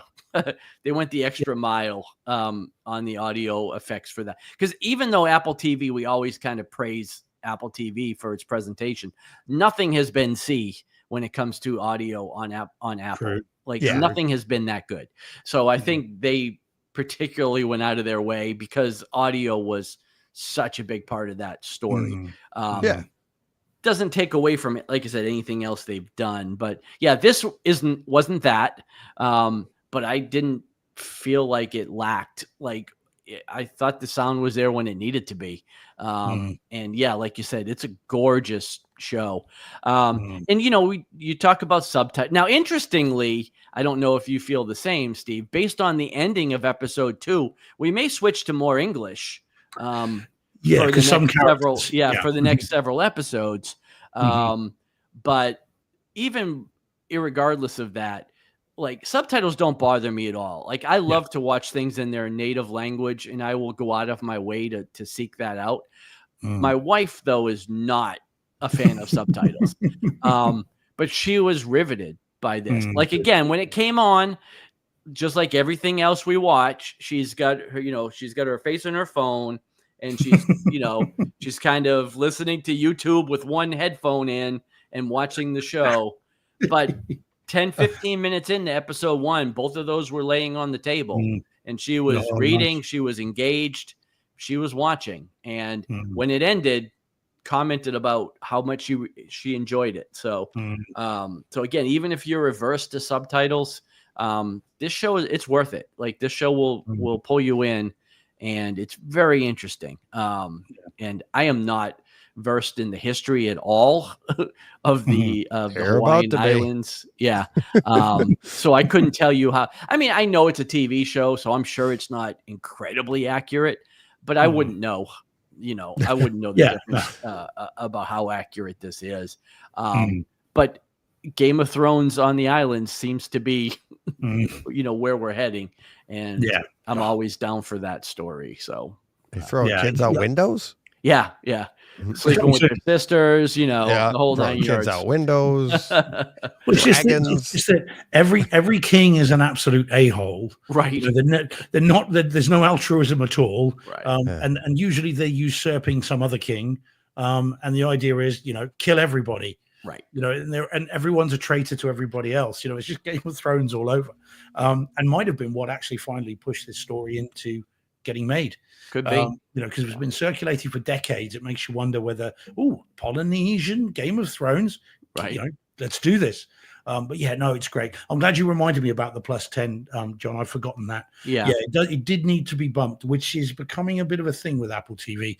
So yeah, 10 dB more than I normally would is quite a big jump, but it does then give you the dynamism that was missing before. It doesn't just elevate everything and make it all a mess. It does bring it to a level that then makes it much more immersive. Right. So yeah, it's great. Roll on Friday. I can't wait. Deej, is this your cup of tea, Deej, or is this kind of? I could do that. Yeah, if I get the time. Yeah, it's. I'm really intrigued by it. You'll enjoy it on the glasses as well, because it's 185. So it'll look. Actually, no, it's not. It's 235, isn't it? But it'll look great on the glasses, Deej. So if you're rushing about, it's still worth seeing. Like that. Yeah, just get caught up. Yeah, even if Jason Momoa does dress like a big parrot, as you can see there for large amounts of it. Well, and if you ever wanted to see Jason Momoa's hindquarters, Yeah. Oh, I've been dying to. Your prayers will be answered. Yeah, there is nudity in this. Yeah, God does listen. Yeah. Yeah, if you were ever so inclined, this show will be the answer to your Didn't prayers. we get that in Game of Thrones? Oh, maybe, but I thought we did. Season 1. They're on display for, I don't know, 2 full episodes. So. Oh, jeez. Was this before the invention of pants? Well, it's Tarzan level loincloth. Yeah. Dressed as a big parrot, and occasionally you'll see his giblets. Yeah. God. Okie dokie. All right. On that note, let's see who's next. Is it moi? Is it me again? Yeah. Who went? I think so. Yeah. Well, John and I kind of both did that one. Yeah. So it's you. Yeah, we're on to you. I don't have anything else. So. Okay. All right. And you want to do this one? Yeah. It has been specifically requested this evening, Deej. So Has it? Oh, yes. All righty. Yeah. Well, then let's do it. I did this as well. So it's another twofer. Here we go. Now, where's Eagly in that picture? And that joke has been made this evening as well, John. Has it? Oh, jeez. In the chat. Yeah. Sorry. I'll slink off to my corner and shame. Yeah. All right, go ahead. All right, do you want to do this? Okay, so this is The Peacemaker, not Peacemaker. Yeah. The Peacemaker, for good old George Clooney, Nicole Kidman, from, oh God, what year was it? 97. Oh, yeah. It seems like it's not as long as that, but yeah, it is. Okay, yeah. So now I saw this on 4K UHD disc and in DTS HD 5.1. Yeah, it's a Kino Lorber release in the US, and I imported it over here. You saw it on Kaleidoscape. Did you Kaleidoscape, 4K HDR, no, not Dolby Vision. Okay, but it's DTS Master Audio 5.1 as well. Okay. So I haven't seen this film for a long time. I've seen it lots of times. Yeah. And I had the Blu-ray, and I've still got the Blu-ray. And I always remember really enjoying this film. It is schlocky, it is of its time, but I always really enjoyed it. And this was a time where George Clooney really couldn't do any wrong. I mean, he was very good in these sorts of movies. So yeah, the story is, again, I mean, it's a bit like we talked about last week. Take your pick as to which number of movies has this in it. So we have an international globe-trotting hunt for terrorists who may or may not have a nuclear weapon, and George Clooney may or may not need to go and assist Nicole Kidman's nuclear specialist to find the terrorists, defuse the bomb, and save the day. Fill in the rest. So that's it, everybody. Right there. Done. Yeah, it may or may not. As I said, been a while since I've seen it, but I've seen it a number of times. Still very enjoyable. I did really enjoy it. I mean, I know this well enough again to know most scene changes, most of the lines. I know, I can remember this very, very clearly. And it was still very enjoyable. So that's good news. The movie has not aged out. It's aged very well. So I did enjoy seeing it again, and again, never bored. Thoroughly enjoyable movie. Now, in terms of the 4K, so this movie has always been fairly soft. It was in the Blu-ray, and I expected the 4K disc would have the same thing. And on this occasion, I was right. So it is quite soft for quite large portions of the movie. Now, I think that's intentional. I don't think it's a fault with the movie. I think it may be trying to harken back to the 70s thrillers, and I think that's what it's trying to do. So I think it's a deliberate attempt to make it look like a film that's timeless. So that doesn't translate terribly well to 4K in terms of its sharpness levels. It's very colorful. Yes. That is noticeably different. The HDR does have an impact, and where you've got these, locales, and you've got, different things. It is very colorful. The explosions look great. Again, with the wider sort of color gamut, and the HDR makes them pop. So it's a good image quality, but it's not a great one. And I personally would not demo this to anybody. So someone, again, coming around, not for image quality. No, I wouldn't. So now in terms of then the audio, so yeah, DTS HD 5.1, the audio again is a little, I don't want to say pedestrian, because it's better than that, but it's not. Again, there is nothing in this movie that I would pull off the shelf to demo for someone. Nothing. But that does not mean it's not good. And there are some very nice sequences. There's a very good helicopter chase, sort of 3/4 of the way through the movie, which does sound very nice. And you get them up. And obviously, I mixed it to Neural X, so you get the helicopters zipping around above the soundstage. They fire some fairly beefy guns, so I always with that, which sound really good. And there are some good action sequences, but I think the audio is of its time. And for this movie, I think it kind of, it felt to me like a 90s movie, rather than a cutting edge audio mix. So really good. Really glad I've got it in 4K. Better than the Blu-ray, but not by far, I would say. Well, Deej, what do you reckon? Yeah, I would say the same. It's definitely, I really enjoyed the audio. This is the one that I said there's a scene. I thought it had a great directionality in the front stage. There was one particular scene where somebody comes in the side door, and the audience, like, they open the door, and I think George Clooney looks in that direction, but that's right where my door is. And I thought somebody was trying to come. I'm looking at my door, and I was like, was that in the movie? And then somebody came in, and I look up, and George Clooney's looking at the door, and I'm looking at the door. It's like, and George Clooney's like, Joe, keep quiet out there. Yeah, exactly. So that was really cool. No, I actually really enjoy this movie for, even the story of it and the interaction, Clooney and Kidman, and how they, who's in charge here, who knows what, and they both, literally kick the crap out of each other mentally.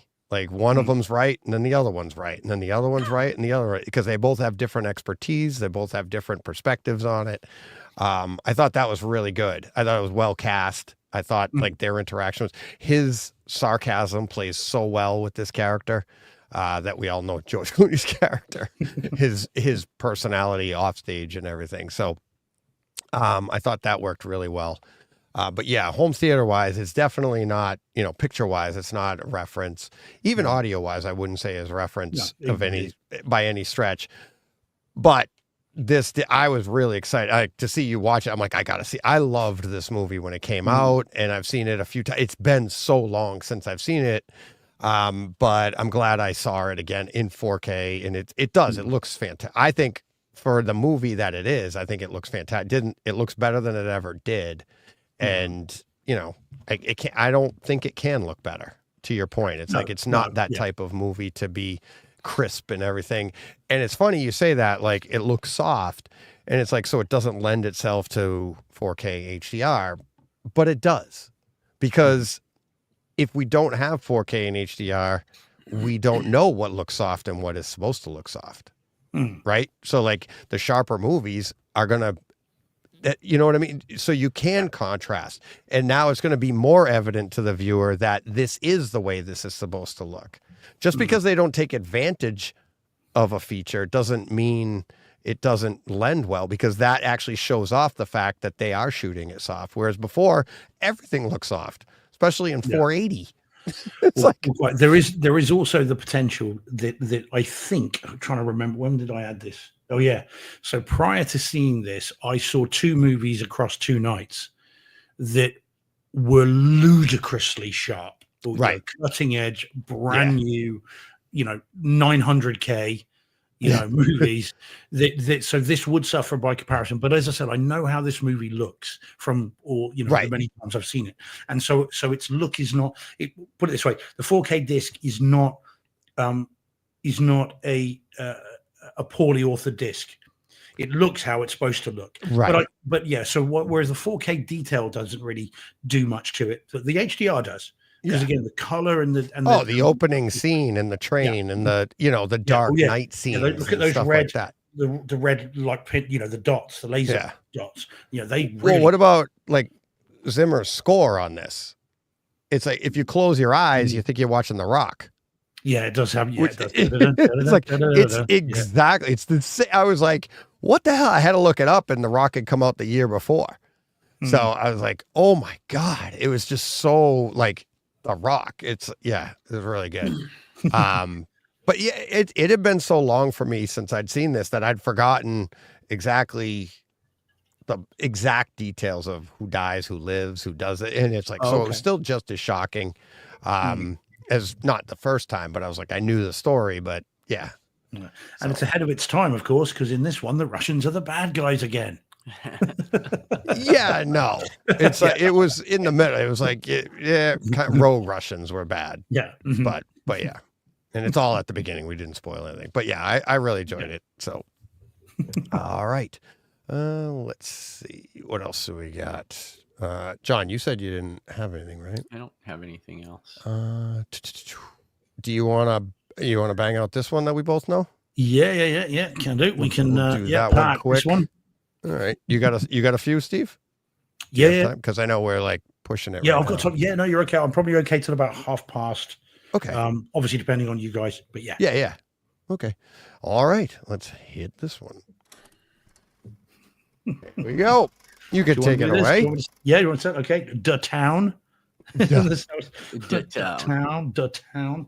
Alrighty, so this then is The Town on 4K UHD disc in DTS HD 5.1 up next to Neural X. Now I watched this. Now I've had this forever on 4K disc. I mean, I bought this when it first came out. In fact, this might be one of the earliest 4K discs I bought. Now, disappointingly though, this came out when Warner's was still experimenting with 4K disc. And so what happens is the 4K disc is the theatrical version only, but in the same set, you get the director's cut on Blu-ray. Now, I can't, as much as I wish I could, because the director's cut of this is way longer. It's about 30 to 40 minutes. And there's a 4-hour version of this out there, by the way. But anyway, according to Ben Affleck. But this version is the 120 minutes or so. 130 minutes, theatrical version. Because if you bought the 4K, why are you watching the Blu-ray, even for the director's cut?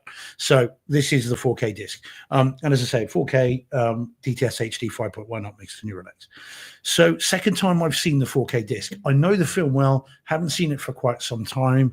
And so I watched it because I know you'd seen it a couple of weeks ago. And so I thought, oh, yes, now's my chance. So I rewatched this. Movie's very, very, very good. Really good movie. I need to watch the director's cut, but I'm going to wait and pray that at some point they will circle back round to this and give us the director's cut in 4K. Either Warner's will do it or shout Kino Lorber, Criterion will release it properly. So I'll hold on to this for now.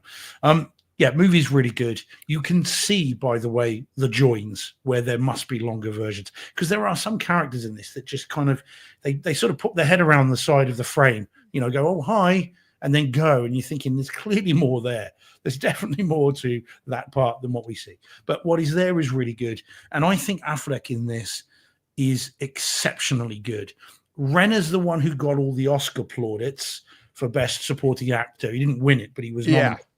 But I actually think Affleck is the MVP of this. I get that he's the director, but I think he's very vulnerable in this. He's never really let himself be this vulnerable on camera before. And in this movie he is. And I think there is a vulnerability to him that is absolutely incredible and really does kind of leap off the screen. So I thought it was really good. I really like the movie. Obviously, I love the Boston locales again. I've been around those streets, and I know those streets, and that's all great as well. I'm still listening, but my power cord came disconnected, and I've got your Mac will go to sleep unless I plug it in. So okay. Do you think? Yeah, That's okay, man. No worries. So yeah, I can't say I've ever been to Charlestown, but I have been to sort of Quincy and a number of times, and South Boston quite a fair bit as well, but never to Charlestown as far as I know. So really good film. Video wise, it's really good. Not exceptional because it's an early 4K disc, but it is good and it is detailed. And in fact, I sent you guys a couple of pictures of it as well. And Affleck's stubble and all the facial features look absolutely amazing on it. So it is really nice, just not quite up to modern Warner Brothers movies and discs. And the sound similarly. There's some great audio in it. The guns are good. When we get our heat moments, they are decent. And obviously the car chases and stuff are very good. But again, not quite up to modern mixes. But I had a great time revisiting it. It's such an easy movie to watch. And I think it's a film more people should see. I think it's been forgotten largely. Again, I think a lot of people now, The Town, what's that? And yet I really do think, people should revisit it. And anyone that's in the chat that hasn't seen it, do yourself a favor and give it a watch. And I would still say 4K over, the director's cut. Is yours the theatrical, Deej, or is yours direct? Yeah, theatrical 4K. Yeah, same one. Yeah, TTS okay, master audio. It definitely is like, I think that end shootout, even DTS 5.1, I think it's amazing. It's more dynamic than Heat. Heat isn't as dynamic audio wise. I like the shootout, but it definitely isn't as I don't think it's as dynamic. I didn't AB it, but I do remember remember Ambulance came out? That's got it all over both of them. But I think this falls right between the two. Because you watch Ambulance and they have their shootout in the street, and you go and watch Heat and you're like, what the hell happened? It sounds flat compared to Ambulance. Yeah, this one here reverb though, and the echoes. When they shoot and stop, and you could hear it going back and down the streets, which is very cool. But okay, sorry, interrupt. Yeah. Sorry, man. Oh no, that's okay. But yeah, and obviously, it takes place in Fenway Park too. So it's like you see those streets, and and like I know it's like the way they do that. To think that that's going on, like when they come through, when the ambulance comes through, where they come out, I know those places like intimately. Like I'm like, it's like, and you see them standing. What's his name? From Mad Men there. John Hamm. John Hamm, yeah. Mm-hmm. Seeing him stand on the streets and the souvenir stands behind him, I'm like, all that, and you're like, this is crazy. And that had to be a blast for Affleck, to be like, well, let's make a movie where I can just shoot this. I was like, all right, what are we going to do? Well, we're calling it The Town, but let's figure it out. And I remember seeing this in theaters and being like with Renner, is he from Boston? His accent in this is so good that I was like, it sounded like real, but not over the top like a lot of people do when they do a Boston accent. It'd be too much. His sounded just natural, and I was like, is he? I remember looking that up back then because I didn't know where he was from. He's really good, I thought. Yeah, he is very good. Yeah, he is. But so is Rebecca Hall. I think she's great in it too. Again, very, car alarm going on out there. Sorry if you can hear that, guys. I've got the window open, so if you can hear it, apologies. Yeah, I can hear it. Yeah, no problem. You can. That's all right. Let me just close the window a second. That's all right. Don't worry about it. There you go. That's gonna be better. Yeah. So it's I think she's very good in it as well. I think all the casts in this are good. No one really sort of lets the side down on this. And again, Blake Lively, talk about playing against type. That's a very thankless role, and I think she's really good in it as well. And I have like a weird personal connection to this in the in the opening, and they put like the script up, and they tell you like Charlestown, like more bank robbery like in the world in Charlestown, right? I worked at Seal Test in Framingham. I might have told this on the show before, and I worked third shift. And when I drive home in the morning, I used to listen to BZ Radio over here, which is an AM station. It's just news. And that's what I listen to in the morning. And I'm driving home, and they announced that they busted these armored car thieves that had killed the driver, blah, blah, blah, in Charlestown. And they caught all three of them. But what they do is they stake them out, and they got them at a Dunkin' Donuts, one of them. And, they just did. Boston. but they announced who they got. It was Saturday, you know, on not a Saturday morning. It was like in the middle of the week in the morning. One of the guys I worked with, and he was from Charlestown, and we were like, I called my boss. I'm like, I honestly, I can't remember his name now, but I'm like, yeah, Steve's not going to be in. They're like, why not? I just heard on the news they busted him from Charlestown, which we knew he was from Charlestown. And he was like, it was the textbook. He was a quiet guy. Right. And that's why. And he's like, the most we heard from him is like, and it was home theater related. He's like, I've got a killer system at home. But he bought everything, drapes over his windows. He was very quiet about everything he had. And it's like, didn't really talk much, but worked in a factory. And then one day they just got him, and he's been obviously gone ever since. But he's from Charlestown, and I didn't put anything together. And then this movie comes out, and I was like, what are the odds that the one guy I ever knew from Charlestown turned out to be like an armored car thief? Did the nun mask not give it away? No, yeah, and that was at the 4th of July, so maybe it should have. No, man. But yeah, so it's very. I mean, you've seen it, John. I'm sure. Yeah, I've seen it. I have the disc as well, the 4K disc. I haven't seen it in quite some time, but I do have it. Yeah, it's well worth revisiting. I mean, it is good. Like I said, you guys revisiting or visiting if you haven't seen it is really. He directed it too, didn't he? Yeah. This is his. Was this his debut? Was Gone Girl his debut? I think it might have been Gone Girl was his debut. But he's very, very good in this. Again, as I said, Greg's our awesome ninja buddy, our home cinema builder. Yeah.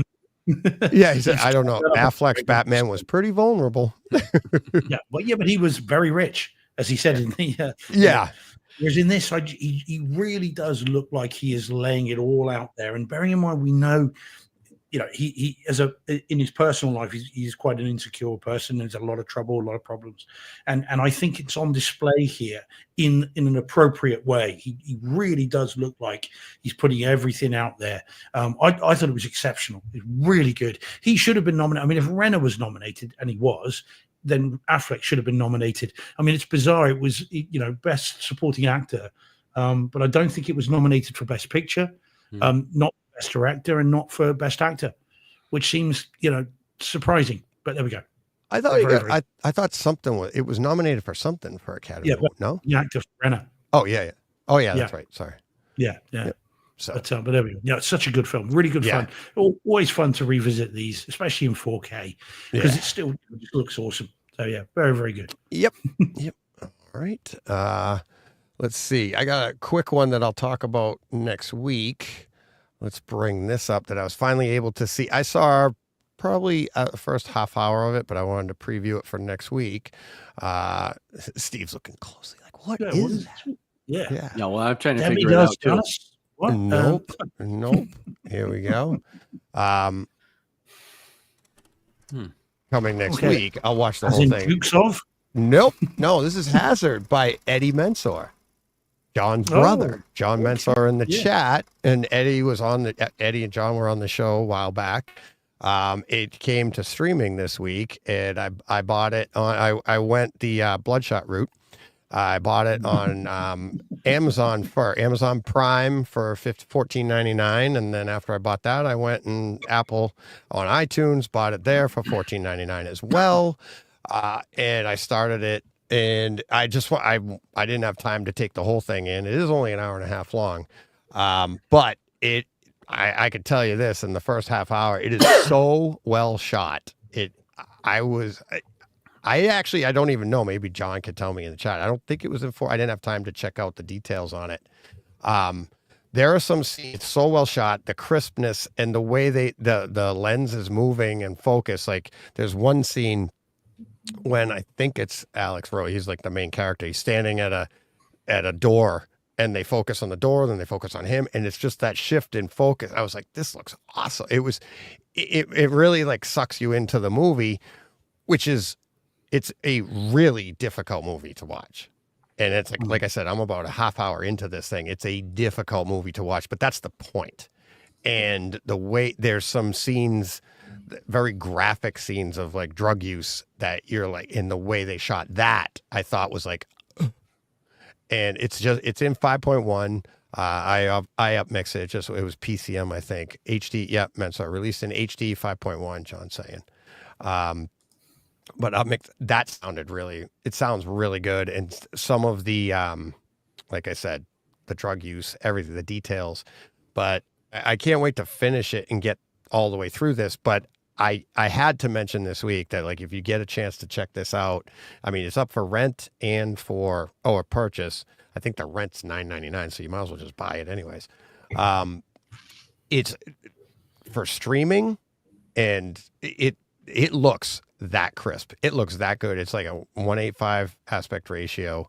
Colors are vibrant. Everything looks so good. And like I said, remember when I got my glasses and I was like, oh, that scene in Endgame, or Infinity War, and like I could see the difference. It really came into play here, which for me, for this movie, you're like, you wouldn't think of this as you wouldn't think of it this way for a difficult movie to watch, but it is. It looks that good. So check it out if you can. And it's, friend of the show. There you go. Made a movie. So. But yeah, Hazard, it's on iTunes and Amazon Prime. I don't know if it's anywhere else. Let me know, John, if it's anywhere else. I'll buy it there too. So, yeah, and it's I've talked about Mine 9. So Eddie made that one, and in this one here, the main character, he was a minor. So, not as in young. We all were at one point, did you? I realize I said it, but yeah. So check that out, as I will be this week, in its entirety. And let's go. Let's go back before we take off. Let's go do that trip down memory lane that I was talking about, that I've talked about for so long. I've been looking for pictures like this. So here we go. Just before we leave. So packing up the house, getting everything out, and we're coming across pictures, and there is my first home theater.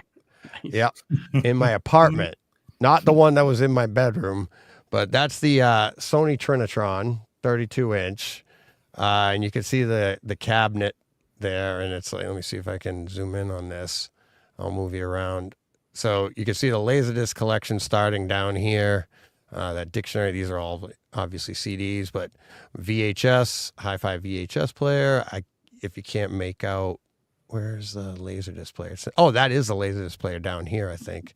No, that's VHS. Oh, and Laserdisc player is right here, and then the receiver's up top. So that's the original. But why I say it's the original, see, we had a little bird in the corner. You know what the name of the bird was, John? Do you remember? No, I don't remember. Dolby. Mm-hmm. That was Dolby. Dolby made it to this house a week, and then we're like sitting we're like getting breakfast for the kids or something. They're, boom, dead. So then it was Dolby EX. Yeah, Dolby. Yeah, Dolby didn't make it, so I buried Dolby in the backyard.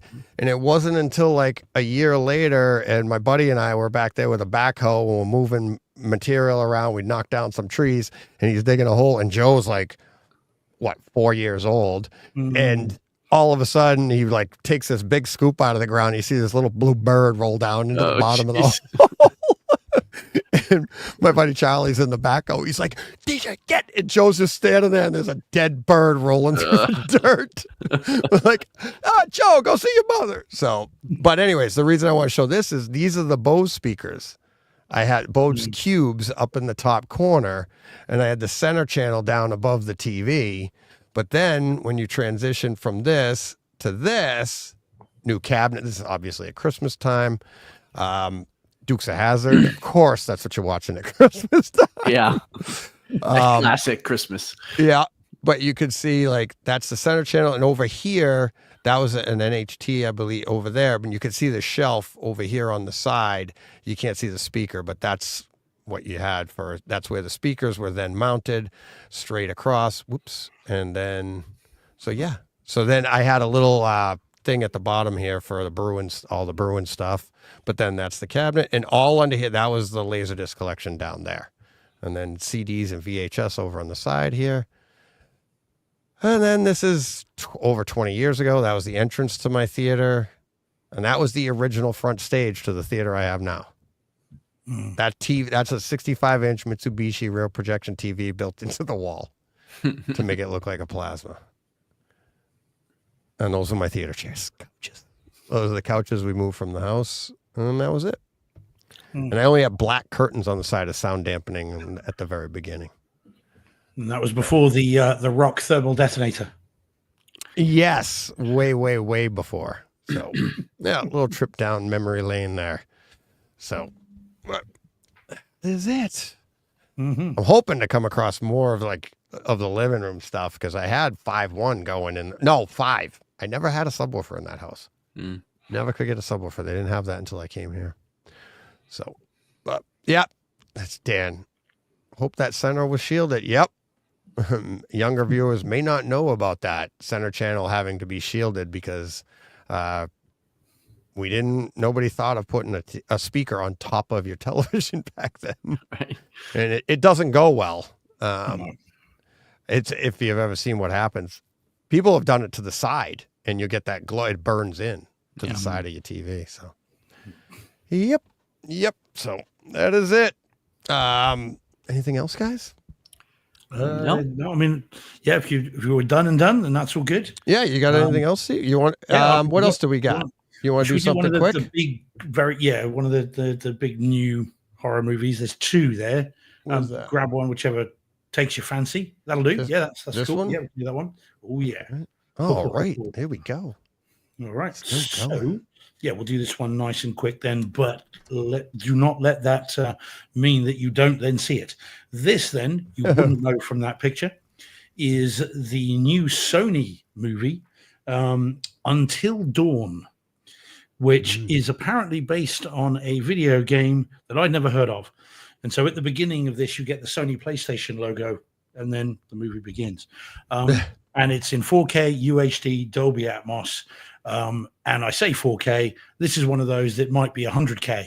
I'm not too sure, because my goodness me, do we now have another Sony reference video and audio presentation.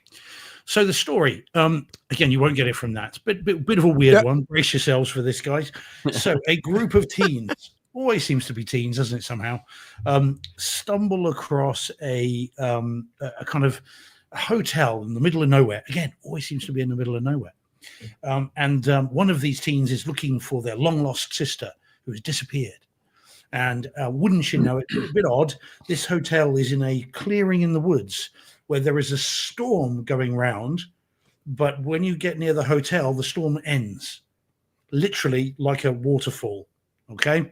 And they go into this hotel because, of course, and what then transpires is they become trapped in a time loop whereby they have to survive the night, and then if they can survive until dawn, then they will escape.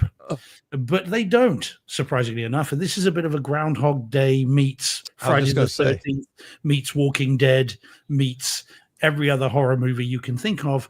And so we have this time loop, and each of them is bumped off every night, and on it goes. So I'd never heard of the video game ever. And I like to think I know my games, but I'd never heard of this. So I knew what the plot outline was when I went in to see it in the cinema room. I didn't see it in theaters. This was my first watch. And I was curious about it. So it is actually quite good fun. It's not boring. It is interesting. What I do like is that each kind of night plays with a different genre of horror.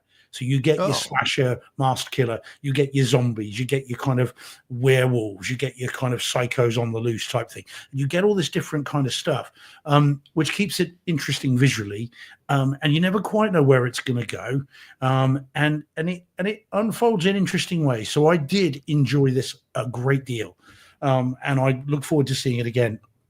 Now, what very much helped my enjoyment of the movie was the experience, and the home theater experience in particular. Was it enhanced, Steve? Strangely, it was. The words, amazing. This is a Sony disc, should really be all you need to know. Yeah. My God, video first. I mean, it is, again, I mean, I joke about the 100K. but you know, it's a knowing joke, because if this had been shot in 12K, 18K, whatever it might have been, you would not have known. You know, you would never have thought otherwise. It is ludicrously sharp, crazily detailed, with some fantastically inky black levels. This, by the way, guys, if you haven't had your screen calibrated, or you don't have a screen that nicely resolves black levels, you won't see large portions of this. I saw a review, by the way, on a certain well-known review site that was moaning about the black levels. And as I was watching this, I was thinking, you either haven't calibrated it, or you're watching it in a brightly lit room, or you don't know your ass from your elbow, or all three. Right. It's entirely possible. Because the shadows in this are fantastic. You know, again, if you've got a good set and you've got it set up right, it looks brilliant. I mean, there's no arguing with the quality of it at all. So it's ultra detailed, beautifully resolved black levels, colorful as all hell, and it looks three-dimensional for pretty much the entire movie. It's awesome. And again, I said it as clearly as I can. And we get the audio, so it's in Atmos. And again, it's a Sony disc. So you get all the creaks and the movement of all the various things. They do go into a basement because it is this kind of movie, and you can hear things walking around above you as if they are literally above you. And having a garage conversion with an upstairs, sometimes people are walking around upstairs, and that's what it sounded like. And it's got decent bass. There's lots of storms and rain effects. All of that is all around you and all over the top. It sounds absolutely awesome. So it is a must-see movie for home theater fans. I mean, horror fans, you should already be watching it. Right. Well, but not during the show. You can wait. Well, it's fine. You can hit pause. Do it before. It's fine. It's all good. But it needs to be seen. It really does. However you see it, it needs to be seen. If you're a fan of the games, and I see TSG saying you love the video game, if you're a fan of the games, you're a fan of this kind of movie, then this is a no-brainer. It is awesome, and it is reference. We've talked a lot recently about, not quite reference. This is reference. Video and audio all day long. It is technically an absolute tour de force, to use that phrase again. Really, really good. So yeah, highly recommend it, guys. Leave it to, again, Halloween, Deej. Don't rush to see it. John, see it sooner if you can. Okay. But Halloween for you, Deej, and it's a perfect Halloween movie. Yeah. This is the kind of thing that people, you shout and you scream and you get all scared. Not that I did, obviously, but people did. No, you're brave, in a fun brave way. Man. You nervously laugh because it is silly, and I mean the whole thing's kind of a silly premise, but it's very, very good, and you won't guess where it's going because of the narrative. You said it's like Groundhog Day, so doesn't it just come back around every time? Well, although, if it did that, though, it would be weird when it ended. Well, it doesn't end. Well, or does it? So yeah, but it's really well done. It is good, and again, anyone that's got an interest in particular genres of horror will find their genre in this. Yeah. So you'll at least one of the nights will have what you want, and it is gory as well. By the way, it's quite people get killed. There isn't any of the, what was it, John? Not Maleficent. What was the one? Malignant. There's no, that genre's not in there, is it? No, you don't need to worry about any of that. No, if it is, just tell me when those 5 minutes happen and I'll just skip it. I'll move on. Yeah, I'll move on. It's night 3, so just fast forward over that. Yeah, just keep going skip through that. Yeah. There's none like of that. Crab but backwards in terms or of something stupid into a wall. But in terms of your zombies and your slashers and all that, all the classic genre, witches and all that, you get all of that. And that's just a taster of it. It's really good. So come for the kind of the HT presentation and stay for the enjoyable kind of silliness of it all. So yeah, very highly recommended. My movie of the week, I think this one. Oh, awesome. Nice. Nice. Yeah, really good. All right. All righty. Let's see. How many do you have left, Stephen? You're off next Loads. week. Loads. Yeah, I'm off next week, but I'll have plenty more for the week up. Yeah, I've got one. You got a candy bar left. Two, yes. I've got 1, 2, 3, 4, 5.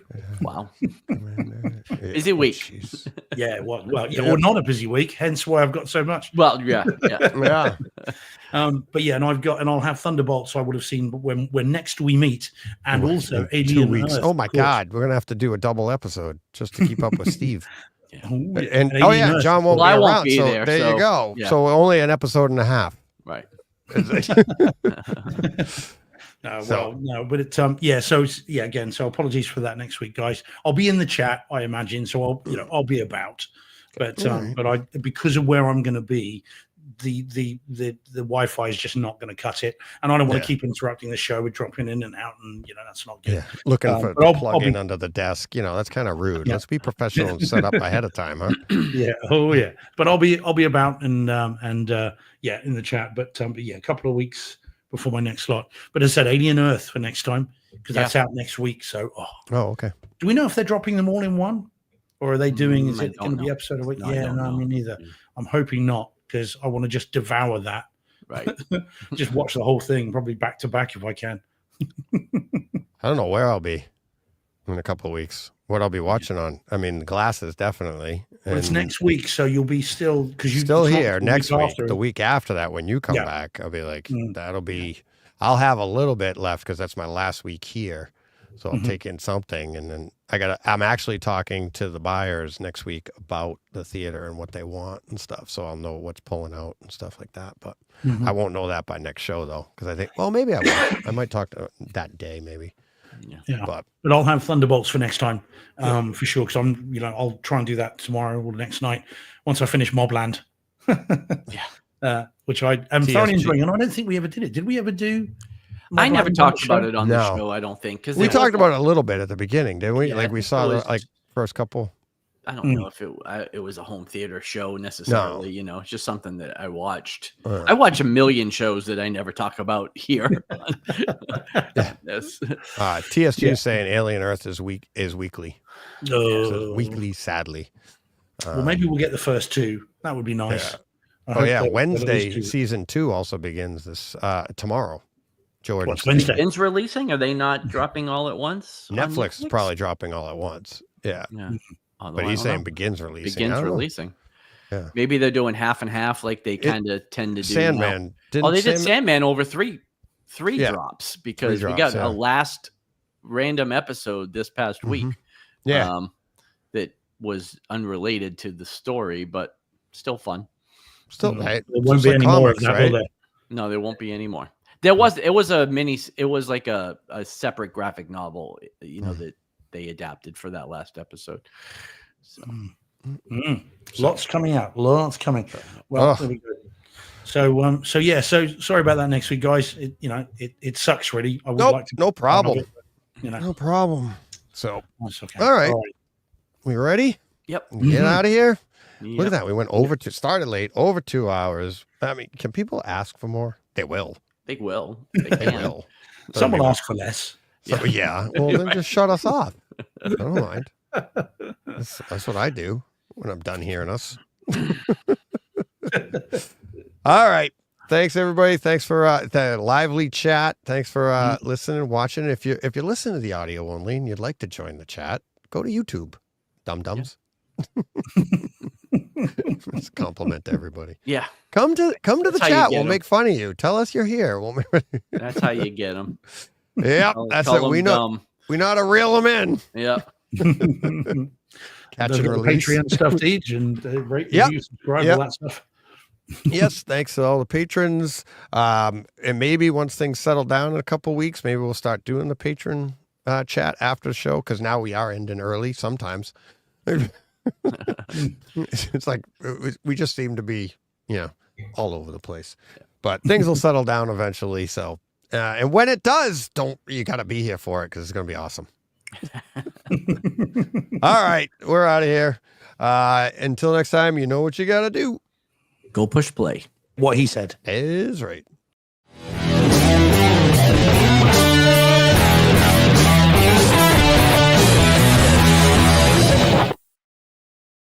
Hey, Fred. This has been a Hey Fred production, with theme music by Jeff Bernhardt and Throne Vault Productions.